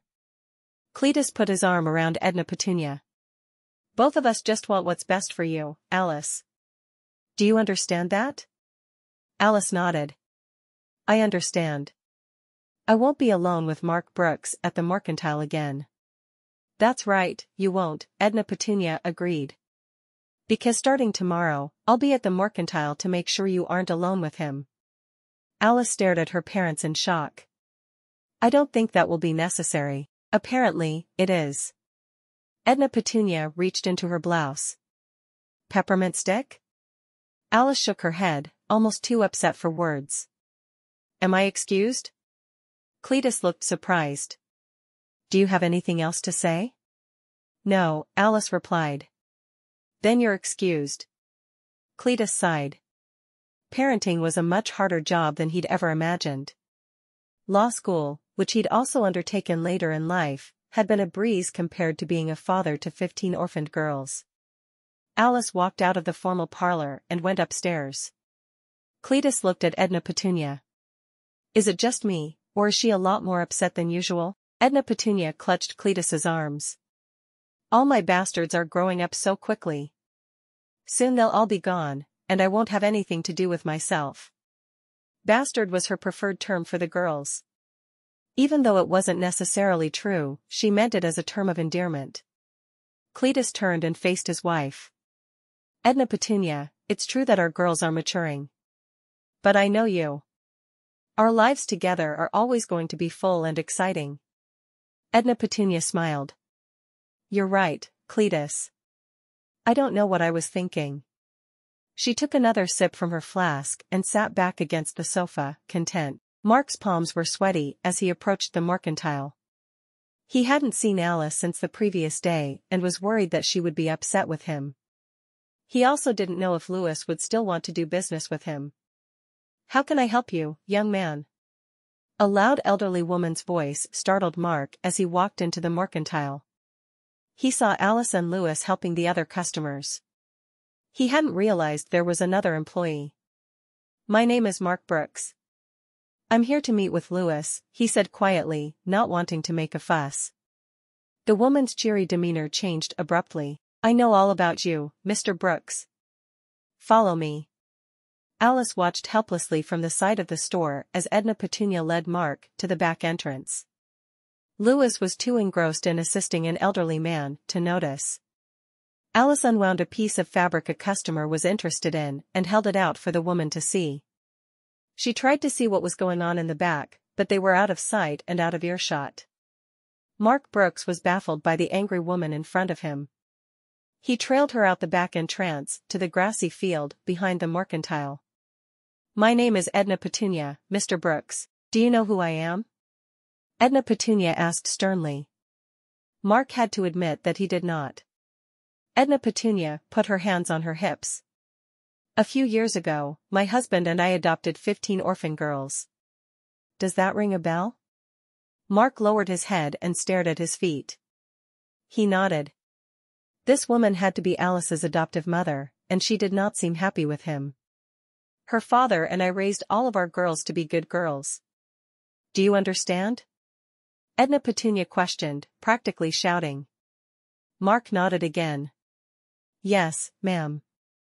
I don't know what your intentions are, son, Edna Petunia began. My intentions are to marry your daughter, Mark said quietly. To carry my daughter? You're going to pick her up and carry her somewhere? I don't think so. Edna Petunia shrieked. Marry her. Mark cried, frustrated. Marry her. Edna Petunia repeated. She was at full volume now. Just then, Louis came outside. What on earth is all this shouting about? You're scaring away the customers. Edna Petunia and Mark both pointed at each other. He started it. Edna Petunia said. At the same time, Mark cried, she started it. Louis threw his hands up in the air. You both need to calm down, or I'll ask you both to leave. Edna Petunia frowned. I'm just here to protect Alice. She stomped back into the mercantile. Louis looked expectantly at Mark. Mark sighed. I'm sorry. That woman brought me out here and began yelling at me. Louis grinned despite himself. Well, now you've met Edna Petunia. Chapter 7.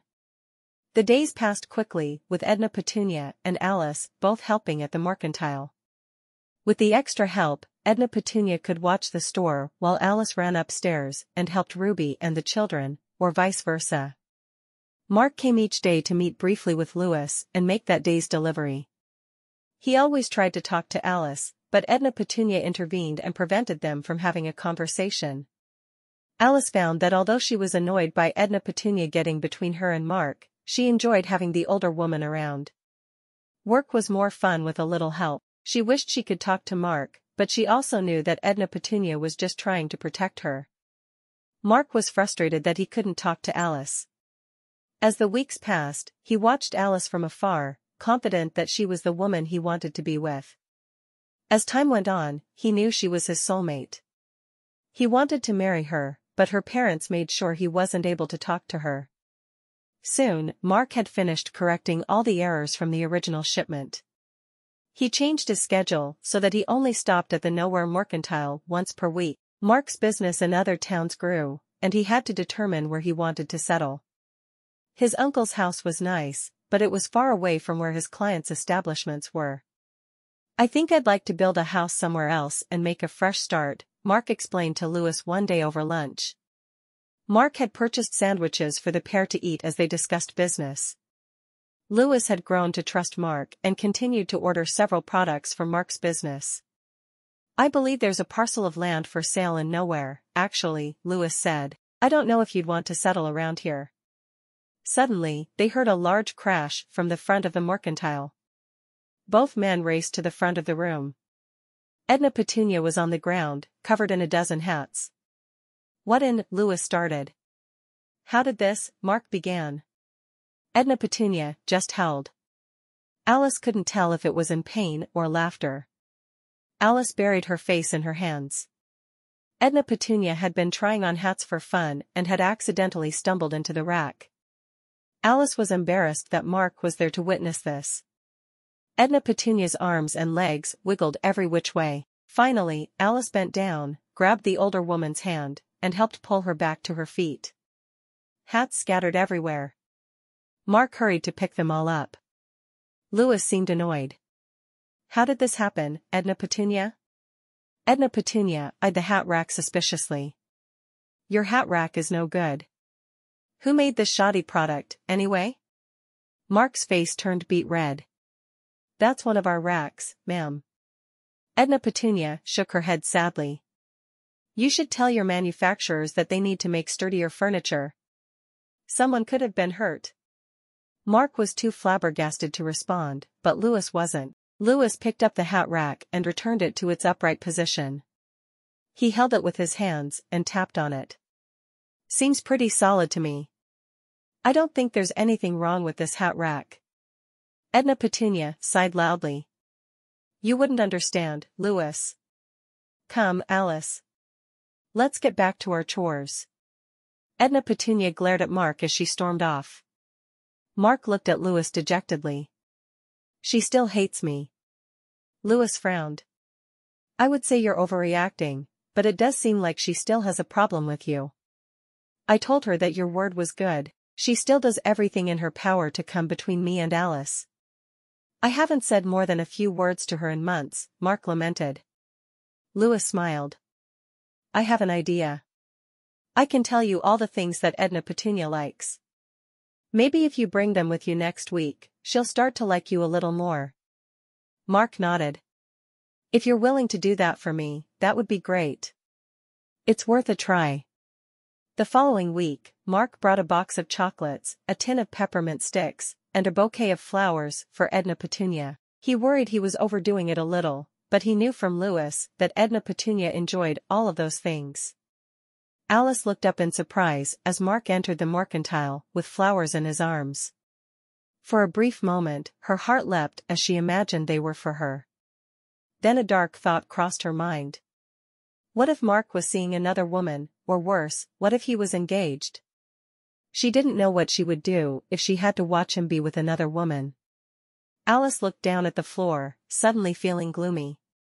Just then, Edna Petunia's unmistakable voice rang throughout the store. I can't be bribed, son. Don't even try. Alice looked up, startled.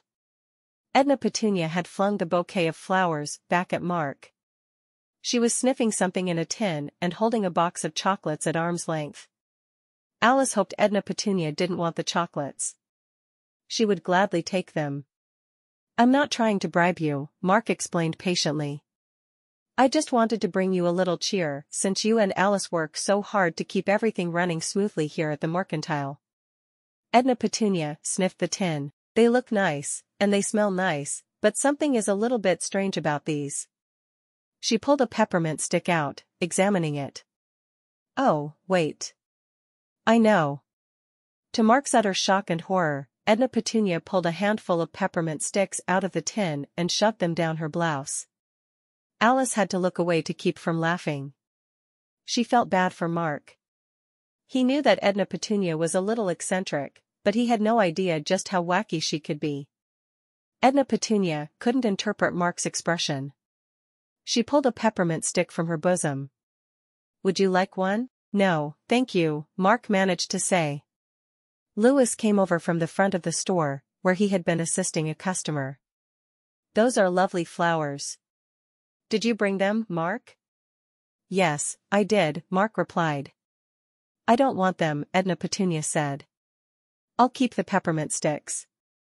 But this doesn't mean I trust you. Do you understand? Mark sighed. He had thought his and Louis's plan was foolproof, but it clearly hadn't had its intended effect on Edna Petunia. I understand. He took the flowers and chocolates and walked back to his wagon. Alice watched Mark leave sadly. She wished her parents weren't being so harsh on him. She still didn't understand what they had against him. Edna Petunia whipped out a peppermint stick and began munching on it. Louis and Alice exchanged a look. Edna Petunia would probably never change. She was set in her ways, and everyone was mostly used to them by now. But did that mean that Mark Brooks would never have a chance to properly ask for Alice's hand? Louis felt sorry for the man, and he felt guilty that he had probably caused much of Edna Petunia's and Cletus's suspicion about Mark. At the time, he had been trying to protect Alice, but now he could see that Mark truly cared for his sister-in-law. Over the past few months, Louis had grown to truly enjoy Mark's company. He hoped that Mark would decide to stay in Nowhere. Louis knew it was a long shot, but he would be honored to have Mark as a brother-in-law one day. He just didn't know how they were going to get around the problem of Edna Petunia. One day after work, Alice was upstairs helping Ruby and the children, and Edna Petunia was tidying the shelves. Edna Petunia, may I ask you a question? Louis helped her by picking up cans from the shelves as she dusted underneath them. Anything, son. Edna Petunia ran her duster along the length of the shelf. What is it you have against Mark Brooks? Louis asked. He's more than proven his honesty, and his products speak for themselves. We haven't had another problem since the first disaster of a shipment. Edna Petunia thought long and hard about her words. I suppose I have a bad feeling about him. What do you mean by that? Now Louis was genuinely confused. He's a traveling salesman. He makes his living by meeting people, befriending them, and making them trust him. I don't think that necessarily makes him a bad person, but it makes me suspicious of him and his character. Sure, he says he likes our Alice, but how do we know that he doesn't have a girl in the next town over as well? Edna Petunia stopped dusting and put her hands on her hips. Louis had never thought about it that way. He knew Mark wouldn't do something like that, but he also could understand Edna Petunia's point of view. Is there anything that Mark could do to prove to you he wasn't like that? Edna Petunia thought about this for a moment. I suppose if he moved to nowhere and stopped traveling so much, then Cletus and I would feel more comfortable about him courting our Alice. If Alice wanted to, that is. Louis was encouraged. Although it would take some convincing to get Mark off the road, maybe that would be possible one day. Louis still felt like he owed Mark some help since Louis had caused the problems with Edna Petunia and Cletus in the first place. He couldn't wait until the next time Mark came to the mercantile so he could tell him about Edna Petunia's explanation. Upstairs, Ruby noticed that Alice seemed a bit down. What's going on, Alice? You're not your usual smiling self. Oh, it's nothing important. Alice waved a hand. Alice, you can tell me if something is bothering you. I know I can't do much right now, but I can listen. Ruby pointed out. Alice hesitated. She didn't want to burden Ruby with her problems with her parents. Honestly, I've been so bored with so little to do. You'd be doing me a favor, Ruby encouraged. Edna Petunia and Cletus hate the only man I've ever had feelings for. Alice finally cried. She burst into tears. I'm sorry I've upset you, Ruby said. She gave Alice a hug. It's not your fault. I've been holding it all inside for weeks, Alice explained. Why don't you start from the beginning? Ruby suggested. Mark Brooks is one of the merchants that makes deliveries to Louis. Alice took a deep breath. We've gotten to know each other, and once he even asked me to supper. Ruby opened her mouth in surprise. She always thought of Alice as one of the youngest sisters, and it was strange to picture her being romantic with a man, but all of the girls were growing up, and this was a natural step for a young woman. I said no, because I didn't know him well enough. There was some trouble with the first shipment from Mark's warehouse, and Louis wasn't sure if he could trust him or not, Alice continued. Yes, I remember that. Louis was upset, Ruby recalled. Word got around town that Mark might not be an honest businessman, and people are unfairly judging him. Including Edna Petunia and Cletus. Alice sighed. But he's a good man, Ruby. He's kind, hardworking, and smart. He and I were talking one day, and I helped him figure something out with his books. Then, suddenly, we were kissing. Alice blushed. She didn't want to tell her sister this part, but she had to so Ruby would understand the situation. Oh, my goodness! Ruby couldn't hide her surprise. Alice was usually so responsible and serious. She couldn't imagine Alice letting go and kissing a man. Louis saw us, and he told Edna Petunia and Cletus about what happened. Do you know how Edna Petunia has been helping out at the mercantile and around your home for the past few weeks? Alice asked. Yes. Ruby wasn't sure where her sister was leading with this. The real reason is so she can keep an eye on Mark. And on me. I haven't been able to truly speak to him in weeks. Edna Petunia and Cletus have forbidden me from going out to supper with him. Now, we'll never be together. Alice finished sadly. Ruby had never seen Alice express her feelings about a man before. She was excited for Alice, but she also understood Alice's fears and concerns. If Edna Petunia and Cletus didn't approve of a suitor, his chances were very low in courting one of their daughters. Why do you think they don't want you to be alone with Mark? Alice shook her head. They still don't trust him. But Louis does. Let me think. Ruby tried to figure out a way she could help her sister, but nothing immediately came to mind. I think if Mark can manage to convince Edna Petunia he's trustworthy, she'd be able to win Cletus over. That's easier said than done. Alice exclaimed. Trust me, Mark is trying his hardest. He brings her little gifts, but she says she doesn't want them. Well, except for the peppermint sticks. Well, when Edna Petunia gets it in her head that someone is mistreating one of her bastards, it's hard to change her mind. Maybe she just needs a little time to see that he's only treating you well, Ruby said. I hope you're right, Alice replied. Because seeing him without being able to really talk to him is breaking my heart. Ruby felt a wave of sadness for her younger sister. She knew Alice as a reserved and cautious woman. Ruby knew what it was like to wrestle with feelings for a man. I think I understand a little bit of what you were going through. Ruby had gone through a difficult time of her own when her former fiancé had broken things off before their wedding. She had met Louis, who fell in love with her and could offer her a wonderful family life. But soon after, David had changed his mind and wanted her back. Ruby had known her duty was to stay with her husband and sons, but she'd hated crushing David's feelings. Ruby tried to soothe her sister. I'm praying for you, Alice. I hope it will all work out for you. I'm sure it will. Chapter 8. 1 month later, Mark peered at his reflection in the window of the mercantile. He straightened his tie. After several weeks of trying to soften Edna Petunia to his position, today was the day. If his final attempt to win her over didn't work, he was going to move on to another town. Over the past few weeks, Mark had tried to get closer with Alice, but each time, Edna Petunia interfered or figured out a way to prevent them from speaking to each other. Mark had grown more and more frustrated. At the same time, his business was growing. It had taken a while, but he finally felt that he was in control of his business. He knew what he was doing and how to direct the team of men who worked for him. Mark was mostly content, but something was missing. He had no one to share his life with.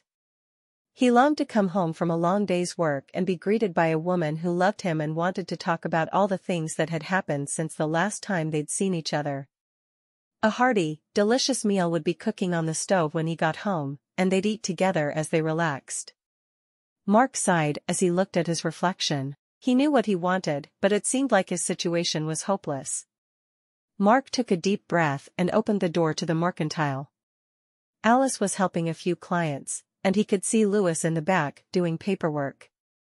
Edna Petunia stood at the counter, a stern look on her face. Mark pulled out a small tin of peppermint sticks from his briefcase and approached Edna Petunia. He forced a big smile. Good morning, Edna Petunia. I brought you something. Edna Petunia accepted the peppermint sticks. Thank you, Mark. You've already brought me several of these tins, Edna Petunia grumbled. Mark tried to put a positive spin on Edna Petunia's comment. I've heard that they're your favorite, and you can never have enough of your favorite thing. Spoken like a man who has never known what it's like to struggle. Edna Petunia sounded disapproving. Mark fought the urge to sigh or throw down his briefcase and storm out of the room. It seemed like nothing he did would ever be good enough for Edna Petunia. He was so frustrated he wanted to leave, but instead, he went to his usual table and waited patiently for Louis to meet with him. After a few minutes, Louis walked over to Mark and greeted him. Louis sat down at the table, and the men began discussing business. Mark showed Louis a piece of paper from his briefcase detailing all of the transactions since Mark had taken over his uncle's company. I appreciate all of your business, Louis. You've been true to your word and gave me a second chance. Without you, there's no way I would have been successful in taking over my uncle's business. Louis frowned. You've proven yourself to be trustworthy and reliable. I don't feel I've done much, but you sound as if you're saying goodbye. What aren't you telling me? Mark glanced over at Alice, who was now waving goodbye to the customers she'd helped as they left the store with their purchases. He looked back at Louis. None of my efforts have worked with Edna Petunia. I'm afraid that my desire to pursue Alice is just that, a desire. I don't want to waste more time in my life chasing after a dream that could never happen. As Mark said the words, he got sadder and sadder thinking about the fact that Alice wouldn't be in his life. Louis looked down at his hands. I can understand that, Mark. You're a good and honest man, and my in-laws aren't budging. I've even put in a good word about you with them, but it's changed nothing. I've decided it's time to move on. After today, I'm going to look for a permanent place to live in one of the other towns I have business in. I'll still stop in from time to time, but not once per week like I have been, Mark admitted. He would miss seeing Louis regularly. Over the past several months, Louis had gone from a client to a friend. I'm sorry to hear that, but I respect your decision, Louis told him. Mark felt relieved that Louis understood. He had been concerned that Louis might want to take his business elsewhere once he stopped getting such attentive service, but Louis was a businessman, too. He realized the situation Mark was in and that Mark was doing what he needed to do. Thank you, Louis. Thank you for everything. Louis stood up. Sounds like we're done here, for now. Please know that you're welcome here in my mercantile anytime. Mark stood up, too, and shook Louis's hand. That means a lot. Alice saw Mark and Louis shaking hands and felt a wave of anxiety wash over her. Something about the gesture felt final, and that scared her. Mark walked up to Alice, hoping he'd get a chance to speak with her. As soon as he drew near, Edna Petunia raced toward them and stepped directly in between Mark and Alice. Alice stared down at the floor. Hi, Alice, Mark said softly. He tried to look into her eyes, but Edna Petunia was in the way. Hello, Mark, Alice replied. How have you been? Mark asked nervously. This was his last chance. He hoped Edna Petunia would step aside and let them have a normal conversation. Then he could ask Alice out to supper again, and hopefully, she'd agree. Edna Petunia spoke up before Alice could respond. She's been fine, Mark. You know our family is busy with another little grandbaby on the way. If only it was a grandbastard.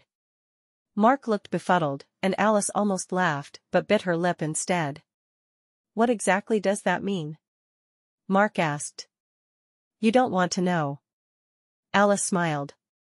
Practically everyone that I love is one of my bastards. Edna Petunia explained proudly. Mark knew that Alice and her sisters loved Edna Petunia, but she could be so strange sometimes. He knew he could put up with anything, though, if it meant he could be with Alice. I see, Mark said even though he didn't understand at all. Edna Petunia, I was wondering if I could have a word with Alice privately. Edna Petunia frowned. This was exactly the sort of thing she was there to prevent.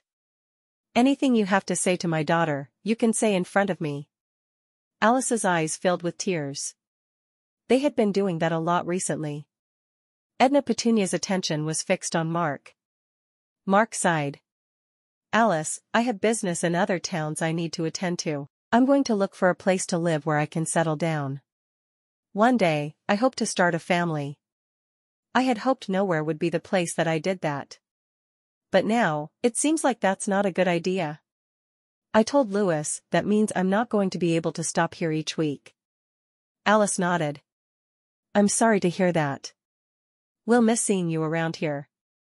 Inside, Alice felt like she was going to be ill. The thought of never seeing Mark again made her want to run out of the room screaming.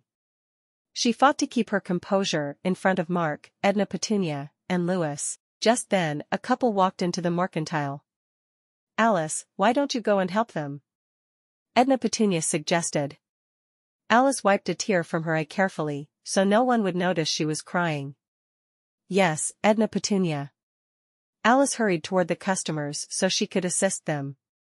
Edna Petunia turned to face Mark. Son, please understand something. I did not have daughters until I was already at an advanced age. That means there is nothing I wouldn't do to protect them. Do you understand? Again, Mark didn't completely understand, but he found himself wanting to get out of the mercantile as quickly as possible. There was no use in staying here. No matter what he did, Edna Petunia and Cletus would never accept him. The future he imagined with Alice would never come true. His uncle had always told him to be realistic and not get stuck in pointless dreams that could never be. He realized that he had been wasting his time and energy trying to get through to Alice's family. Mark nodded sadly, turned, and walked toward the exit. Alice was over at one of the shelves, helping the customers pick out a set of teacups.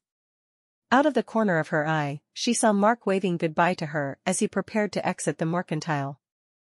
Alice considered running over to him, but she knew Edna Petunia would throw a fit if she did. She also didn't want to be rude to the customers, who were friendly and asking for her advice. All she could do was wave her hand slowly. She was still shocked by what Mark had told her. Even though Edna Petunia interrupted every time she and Mark tried to talk, she still enjoyed seeing him when he came in. It made her feel safe, knowing that he was around. Now, she would probably never see him again. He'd probably meet a pretty girl from the town he settled in, marry her, and immediately begin having beautiful children. And Alice would stay in nowhere and grow old all alone. Alice wasn't interested in any of the other men in nowhere.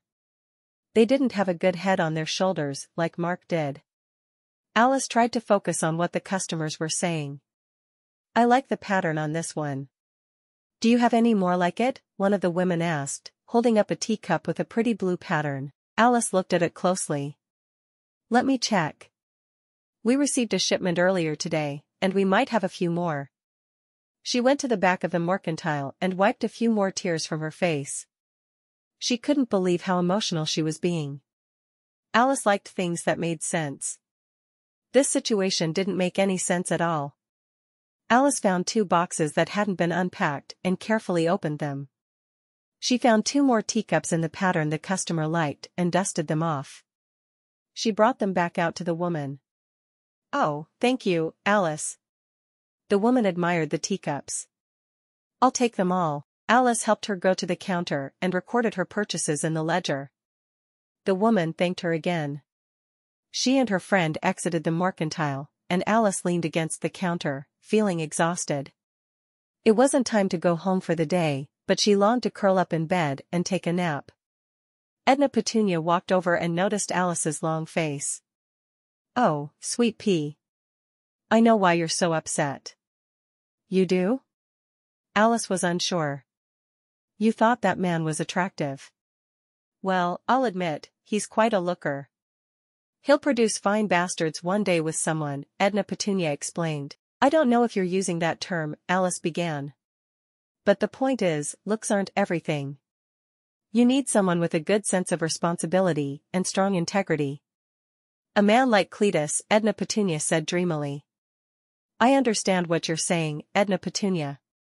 But I don't feel you and Cletus even gave Mark a chance." Alice couldn't keep the disappointment out of her voice. "You're upset now, but you'll feel better in time. Trust me, dear, I've been through my share of heartbreak in my day." Edna Petunia was lost in her thoughts. Alice knew that Edna Petunia had lost her first love many years ago, long before she had met Cletus. She was engaged to be married to the man, but he died suddenly and unexpectedly when they were both young. She knew that she would never understand how painful that experience had been for Edna Petunia. But she couldn't help but think that her situation was different. She didn't think it was worth arguing, though. It was pointless. Edna Petunia would never understand. Alice sighed and went to the back to find a broom and dustpan. She still had a long day ahead of her, so she may as well stay busy. Chapter 9. A little after lunchtime, a young man rushed into the mercantile. "Fire." Alice felt faint. "What's happened?" The man bent over and rested his hands on his legs, panting for breath. "We need help. People are hurt. We need water." Louis stood up and strode to the front of the store. "Where at, son?" "At the old boarding house behind the bank," the young man said as he caught his breath. "Let's close shop early so we can all help," Louis said firmly. "Edna Petunia, we'll go now. Alice, you gather some water, lock up, and meet us there." Louis and Edna Petunia rushed out the door, and the young man followed them. Alice felt shaky, but did what Louis said. She went to the back of the mercantile and found a large bucket she usually used for cleaning. She went to the sink and filled the bucket with water. She hoped everyone was all right. Once the bucket was full, she went out the front door to the mercantile and set down the bucket while she locked the door. She saw that Louis had already changed the sign to say "closed." She picked the bucket up again and walked as quickly as she could toward the direction of the boarding house. Already, she could see smoke billowing toward the sky behind the bank. She saw a few men in wagons racing toward the fire as well. One of them stopped in front of the mercantile. "Would you like a ride, miss?" an older man asked. Alice nodded, and the man helped her into the wagon. They continued toward the old boarding house. The man stopped the wagon as they approached a large crowd of people. Alice got out and carried the bucket of water. It was heavy, and her arms were getting tired, but she carried it to a man who seemed to be directing many others. He took the bucket from Alice and gave it to another man, who ran it to several men near the front of the old boarding house. There were men and women coughing into handkerchiefs and gasping for air. A few women Alice recognized from church were comforting them. Alice couldn't see any fire, which was a relief, but the air was thick and heavy with smoke. Alice spotted Edna Petunia and walked over to her. "What's going on? Are people hurt?" Fortunately, everyone who was inside the boarding house when the fire began managed to escape. "The men have managed to put most of the fire out, but they need more water to make sure it doesn't start again," Edna Petunia told Alice. "Thank goodness." Alice was so relieved that no one had been seriously injured in the fire. Edna Petunia pointed to the front lines. "Louis is up there with the rest of them. That boy doesn't know when to stop helping others." Alice smiled. Louis was a man, not a boy, but she didn't bother to correct Edna Petunia. A woman who had been helping walked over to them. "We have a few people who need some drinking water. Can you help?" Edna Petunia thought for a moment. "Cletus's office is not far. We'll go find him and bring back some drinking water." Alice looked around. "Are you sure he's not here? It seems like half the town is here." Edna Petunia shrugged. "Let's start walking there and find out. These people need water. Now." Upstairs at the Mercantile, Ruby tried to stand so she could put Jasper down for his nap. As she lifted herself off the sofa, a sharp pain shot through her torso. She clutched her stomach and cried out. The twins and James, Louis's oldest boy, ran into the room. "What's wrong, Mama?" One of the twins began to cry. Ruby tried to remain calm. "I'm fine, sweetheart. But I need a doctor. Can you run downstairs and get your father? He'll send for Dr. Harvey." Ruby knew exactly what was happening. She knew all the signs. The time was now. The baby was coming. James nodded. "I'll go." Robert frowned. "I'll stay with you, Mama. You shouldn't be alone." "Thank you." Ruby was relieved that Louis worked downstairs at the Mercantile and not far away from their home. She hoped Dr. Harvey would be able to come quickly. She was in a great deal of pain. James ran down the stairs to the Mercantile, taking them two at a time. To his surprise, he couldn't find his father, Edna Petunia, or Alice anywhere. There were no customers inside the store either, which he knew was unusual for the middle of the day. James walked to the front door and saw that the door was locked. He slipped out the back exit to the Mercantile, relocking the door the way his father had taught him. He smelled smoke in the air and raced to the front of the building. He saw a large crowd of people in the distance and smoke pouring from a building. James raced toward the smoke. A few blocks away, Mark Brooks was preparing to leave Nowhere. On his way out of town, he had seen the smoke and stopped to help. He had aided the men of Nowhere in pouring water on the fire for what felt like hours until the worst of it was out. Now there were many people crowded around the building, ready to help out, so Mark felt it was time to go. He had even spotted Edna Petunia and Alice in the crowd, but he ducked so they wouldn't see him. He'd had enough humiliation in front of Alice, and he didn't want to endure any more. Mark thought about all the tasks that awaited him once he finally returned to his uncle's former home. The fact that he still thought about it as his uncle's and not his own was a sign that he needed a fresh start in another town. He had to admit that he was disappointed Nowhere would not be the town where he was going to start his new life.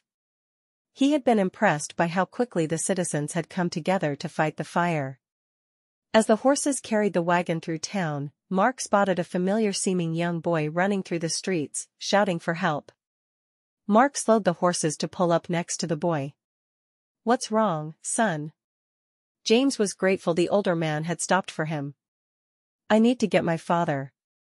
My mother is having a new baby, and she needs a doctor. Mark realized why the boy seemed familiar to him. Are you one of Louis Darcy's boys? Yes, sir, I am. James exclaimed. Do you know where my father is? There was a fire, and your father is helping to put it out, Mark explained. It might take a while to work our way through the crowd, though. James thought quickly. I was trying to find my father to send for Dr. Harvey, the town doctor. She'll know exactly what to do. Have you seen her, or Dr. Bennett? Mark shook his head. I do business with your father, but I don't know everyone in this town. I do remember that someone said they were going to send for the town doctors. If you can tell me where they live, I'll take you there, Mark told the boy. He could see the fear on the boy's face, and he knew that Louis would want him to do anything necessary to help his wife. Yes, sir, I think I can direct you there. Dr. Bennett is one of my uncles. He's married to one of my aunts, James told him. Mark shook his head in wonder. Everyone in town seemed to be related to Alice in some fashion. But it was the least he could do to help her family. He'd do this one good deed, and then he would go on his way and try to forget all about Alice and her overprotective parents. Which way first? James pointed west in the direction of Dr. Harvey's house, and Mark steered the horses into a turn. Mark sighed wearily. It seemed like every time he tried to leave nowhere, something kept pulling him back in. A few minutes into the journey, Mark spotted another wagon in the distance. He waved to flag the driver, a young man, down. A woman was in the wagon with him. That's my Uncle Stephen, James said excitedly. When they were closer, Mark shouted to the pair. Excuse me, we know you're probably on your way to the fire. But we need one of you to help Ruby Darcy. It sounds like she's gone into labor. The young doctor quietly conferred with the woman, who looked only slightly older than he was. In a matter of moments, the woman was stepping out of the wagon and rushing toward Mark's wagon, carrying a doctor's bag. She climbed up into Mark's wagon and smiled cheerily at Mark. I'm Dr. Iris Harvey. Pleased to make your acquaintance. My nephew will continue on to help at the fire, and you and James can take me to Ruby. Mark nodded, and he swiftly turned the wagon around and set off for the mercantile. They raced toward town. Mark hoped Ruby wasn't in too much pain. In the Darcy residence, Ruby felt dizzy. She didn't understand what was taking so long. Why hadn't James come back upstairs?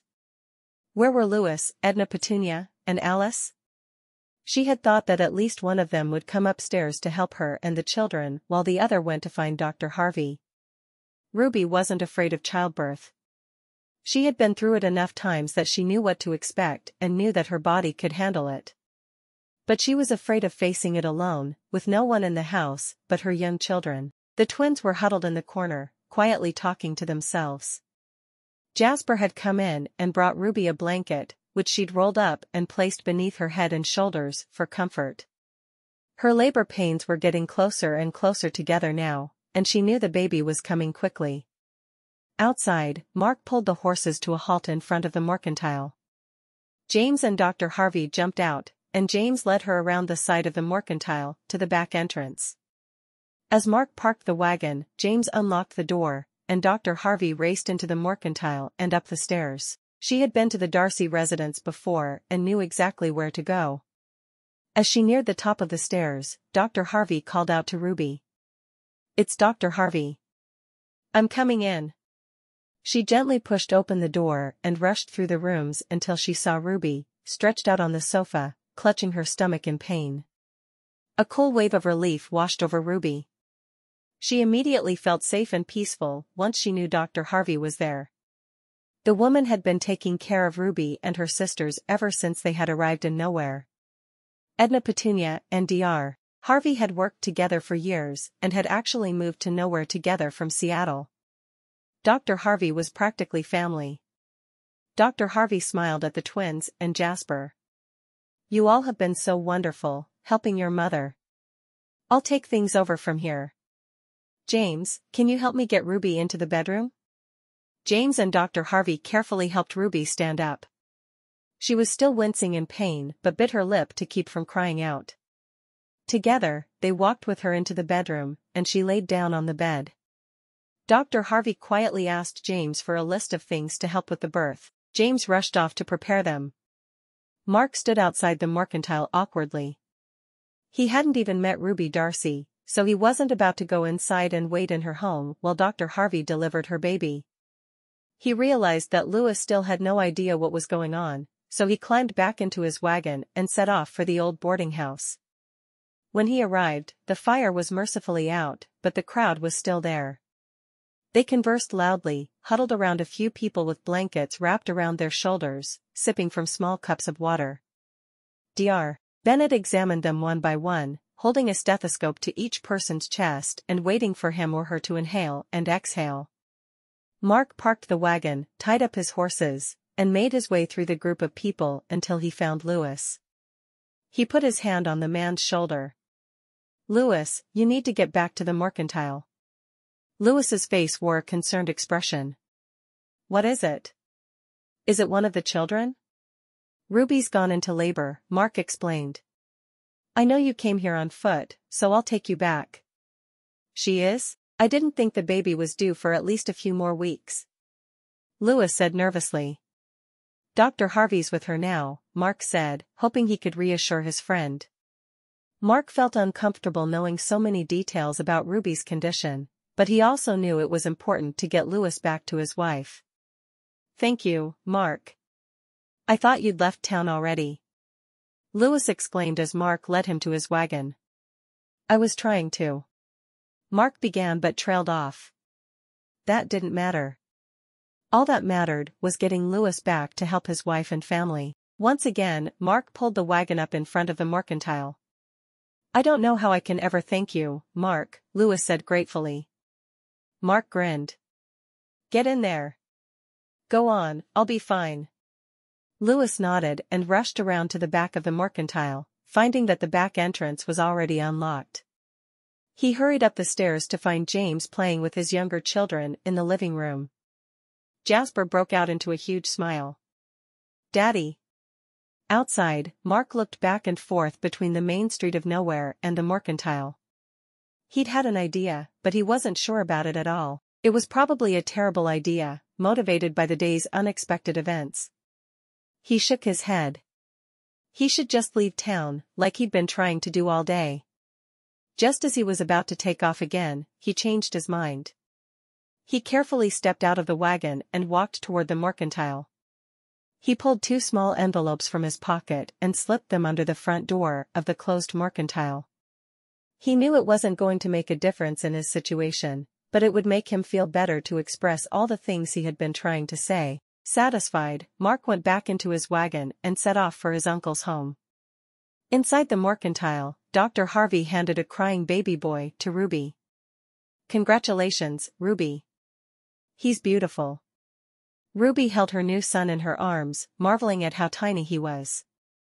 She never got over how small or sweet newborn infants were. She felt so grateful that she and Louis had been blessed with healthy, happy children. It was just what she had always wanted. Downstairs, Edna, Petunia, and Alice returned to the mercantile. The crowd had gone home, with Dr. Bennett still monitoring a few of the people who had been in the boarding house when the fire had started. Several of Alice's sisters had volunteered to take folks into their own homes while the boarding house was being rebuilt. Alice saw that the front door was still locked. "Where's Louis? I thought he came back here." "I didn't see him when we were leaving." "I also thought he came back here," Edna Petunia agreed. Alice unlocked the door and frowned. There were 2 envelopes lying on the floor inside the mercantile.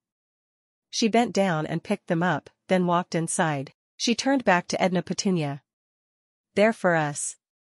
Alice took the envelope addressed to her and handed the other one, addressed to Edna Petunia, to her adoptive mother. Edna Petunia was stumped, too. "What's all this about?" She opened her letter quickly and pulled a note out. "Dear Edna Petunia and Cletus, I understand that you want me to have nothing to do with your daughter. I respect you both greatly and will comply with your wishes. I want you to know that I have always been in love with Alice from the first moment I met her. My intentions with her have always been pure and true. I only want Alice to be happy. I'm leaving nowhere, and you won't hear from me again. Sincerely, Mark Brooks. What does yours say? Alice was curious. Edna Petunia shook her head. She thought she should be relieved that Mark was moving on, but instead of feeling happy, she only felt sorry for her daughter and Mark. Despite everything else, she couldn't deny that they genuinely had feelings for one another. Alice opened her letter. Dear Alice, I love you. I will probably always love you. I understand that your family doesn't think I'm good enough for you, and I have to accept that. It's too painful to watch you from a distance and not be able to spend time with you. I know that you are going to make another man very happy one day. With all my love, Mark Brooks. Tears filled Alice's eyes for the second time that day. She held the letter to her heart. She couldn't believe that Mark had sent her such a thoughtful, beautiful letter. It was almost too much to bear. She didn't want to make another man happy. She wanted to make Mark happy. Just then, Alice's thoughts were interrupted by wailing coming from upstairs. Alice and Edna Petunia looked at each other in shock. It sounded like a new baby. Alice looked at the clock. It was after 5 o'clock, so the mercantile was officially closed. She and Edna Petunia raced up the stairs and were greeted by Jasper and the twins' beaming faces. In the kitchen, James was preparing some food for the family. We have a new baby brother, one of the twins squealed. I'm going to teach him everything I know. Jasper said proudly. Ma said she knew the baby was coming, but no one was here, so Mr. Brooks and I went to get Dr. Harvey. James told them excitedly, coming into the living room. Alice's mouth dropped open. Mark Brooks is still here? James frowned. No, I think he left a little while ago. I'm not sure. Edna Petunia smiled from ear to ear. Where's my new baby? Alice shouted out. Where's Edna Petunia's new grandbaby? James pointed into the bedroom. Alice gently opened the door to the bedroom. Can we come in? Yes. Ruby called. Alice was pleased to see that color had returned to her sister's cheeks. She was the picture of health and happiness, cradling a newborn baby in her arms. You would never know to look at her that only hours before, she had seemed pale and sickly. Edna Petunia smiled. What a beautiful little grandbastard. Alice and Ruby made eye contact and shook their heads slightly. Some things would never change. Edna Petunia took a deep breath. I need to go now. I'll be back later this evening with Cletus. I'm sure the whole family will want to meet the new baby. With that, she rushed out of the room, leaving Louis, Alice, Ruby, and Dr. Harvey staring at each other in confusion. Why was she in such a hurry? Louis wondered. It's Edna Petunia, Dr. Harvey pointed out. Who knows why she does anything? Chapter 10. Faster. Edna Petunia hollered. They're going as fast as they can. Cletus yelled back. Are you sure this is the right place? Edna Petunia asked, shouting to be heard as the wind rushed against their faces. Yes, I'm sure. I did the calculations, Cletus said indignantly. After a little while, they saw exactly what they were expecting to see, one young man, hunched over in his wagon, his horses moving at a slow trot. Son. Please stop. Cletus called out. Mark Brooks was greeted by one of the strangest sights he'd ever seen. 2 elderly people were rushing toward him in a wagon, waving their hands up and down. He pulled the reins and stopped his wagon, waiting for the couple to pull near. As they came into focus, he saw that they were none other than Edna Petunia and Cletus Sanders. What are you doing here? Cletus shrugged. I figured out where you'd be, and I know a shortcut. That's not important. Edna cried. We have something to talk with you about. Mark frowned. This family had caused him so much pain. He didn't owe them anything, but they had clearly felt it was important to come and find him, so he decided to hear them out. I'm listening. 2 hours later, the street outside the mercantile was filled with wagons. Cletus and Edna Petunia pulled up first. He helped Edna Petunia get down and then found a place to park his wagon. Mark was only a few minutes behind them and did the same thing. Together, they walked up the stairs to the Darcy residence. The Sanders girls and several of their husbands and children were milling about from room to room. Word traveled fast in the family, and everyone wanted to see the newborn baby. Mark shyly followed Cletus and Edna Petunia until he saw Alice. He walked up to her and put a hand on her shoulder as she was talking to one of her sisters. "May I have a word with you privately?" Alice turned around and had the shock of her life. Mark Brooks was standing next to her, touching her shoulder. She felt the same fluttery feeling in her stomach as usual when he was around, and she gasped. "What are you doing here?" "It's a long story," Mark said. "Can we go outside to talk?" Alice nodded. Teresa whispered to Katie, "Who is that?" "He's so handsome." Hattie interrupted. "That's Mark Brooks. One of Uncle Lewis's merchants who supplies the mercantile." Teresa and Katie turned to stare at her. "How do you know that?" Hattie looked at them like they were crazy. "I pay attention." "Okay, but what is he doing talking to Alice outside?" Teresa pointed out. Hattie, Katie, and Teresa all erupted in giggles. Alice followed Mark down the staircase. He took her outside the mercantile, leading her by the hand. Alice couldn't believe that he was really back. She had thought she'd never see him again, and now here he was, right in front of her and even holding her hand. "Alice, I owe you an apology," Mark began. Alice frowned. "An apology? Why?" "I left. I should never have left. Even though Edna Petunia and Cletus were being difficult, I shouldn't have given up on my hopes for our relationship. Can you ever forgive me?" Mark searched Alice's eyes, hoping she would give him another chance. Alice looked down. "I was very disappointed when I thought I'd never see you again." "Oh, Alice, I was, too," Mark said earnestly. "Then, Edna Petunia and Cletus came and found me. I don't know exactly why, but Edna Petunia had a change of heart. She told me that she realized that I want the same thing as they do, for you to be happy." Alice couldn't believe what she was hearing. "They've given their approval?" Mark nodded. "Alice, I've loved you since the day I met you. I don't want to waste another moment. Will you marry me?" Alice stared at Mark in shock. She couldn't believe that everything she had dreamed was actually coming true. She nodded, still in disbelief. "Yes," she replied quietly. Mark wanted to make sure he had heard her correctly. "Yes?" "Yes." Alice threw her head back and let the wind blow through her long hair. "A million times yes." For the first time in weeks, she felt peaceful and happy. "Oh, I'm so relieved. I was worried you would tell me you never wanted to see me again," Mark admitted. Alice shook her head. "I would never say that to you. Even when I thought you weren't going to be back in nowhere, I would still want to see you." Mark was still amazed. "I can't believe your parents changed their minds." Alice nodded. "I can't believe it either." They heard another wail from above, and Alice smiled. "Speaking of my family, we heard that you helped James find Dr. Harvey. We can never thank you enough."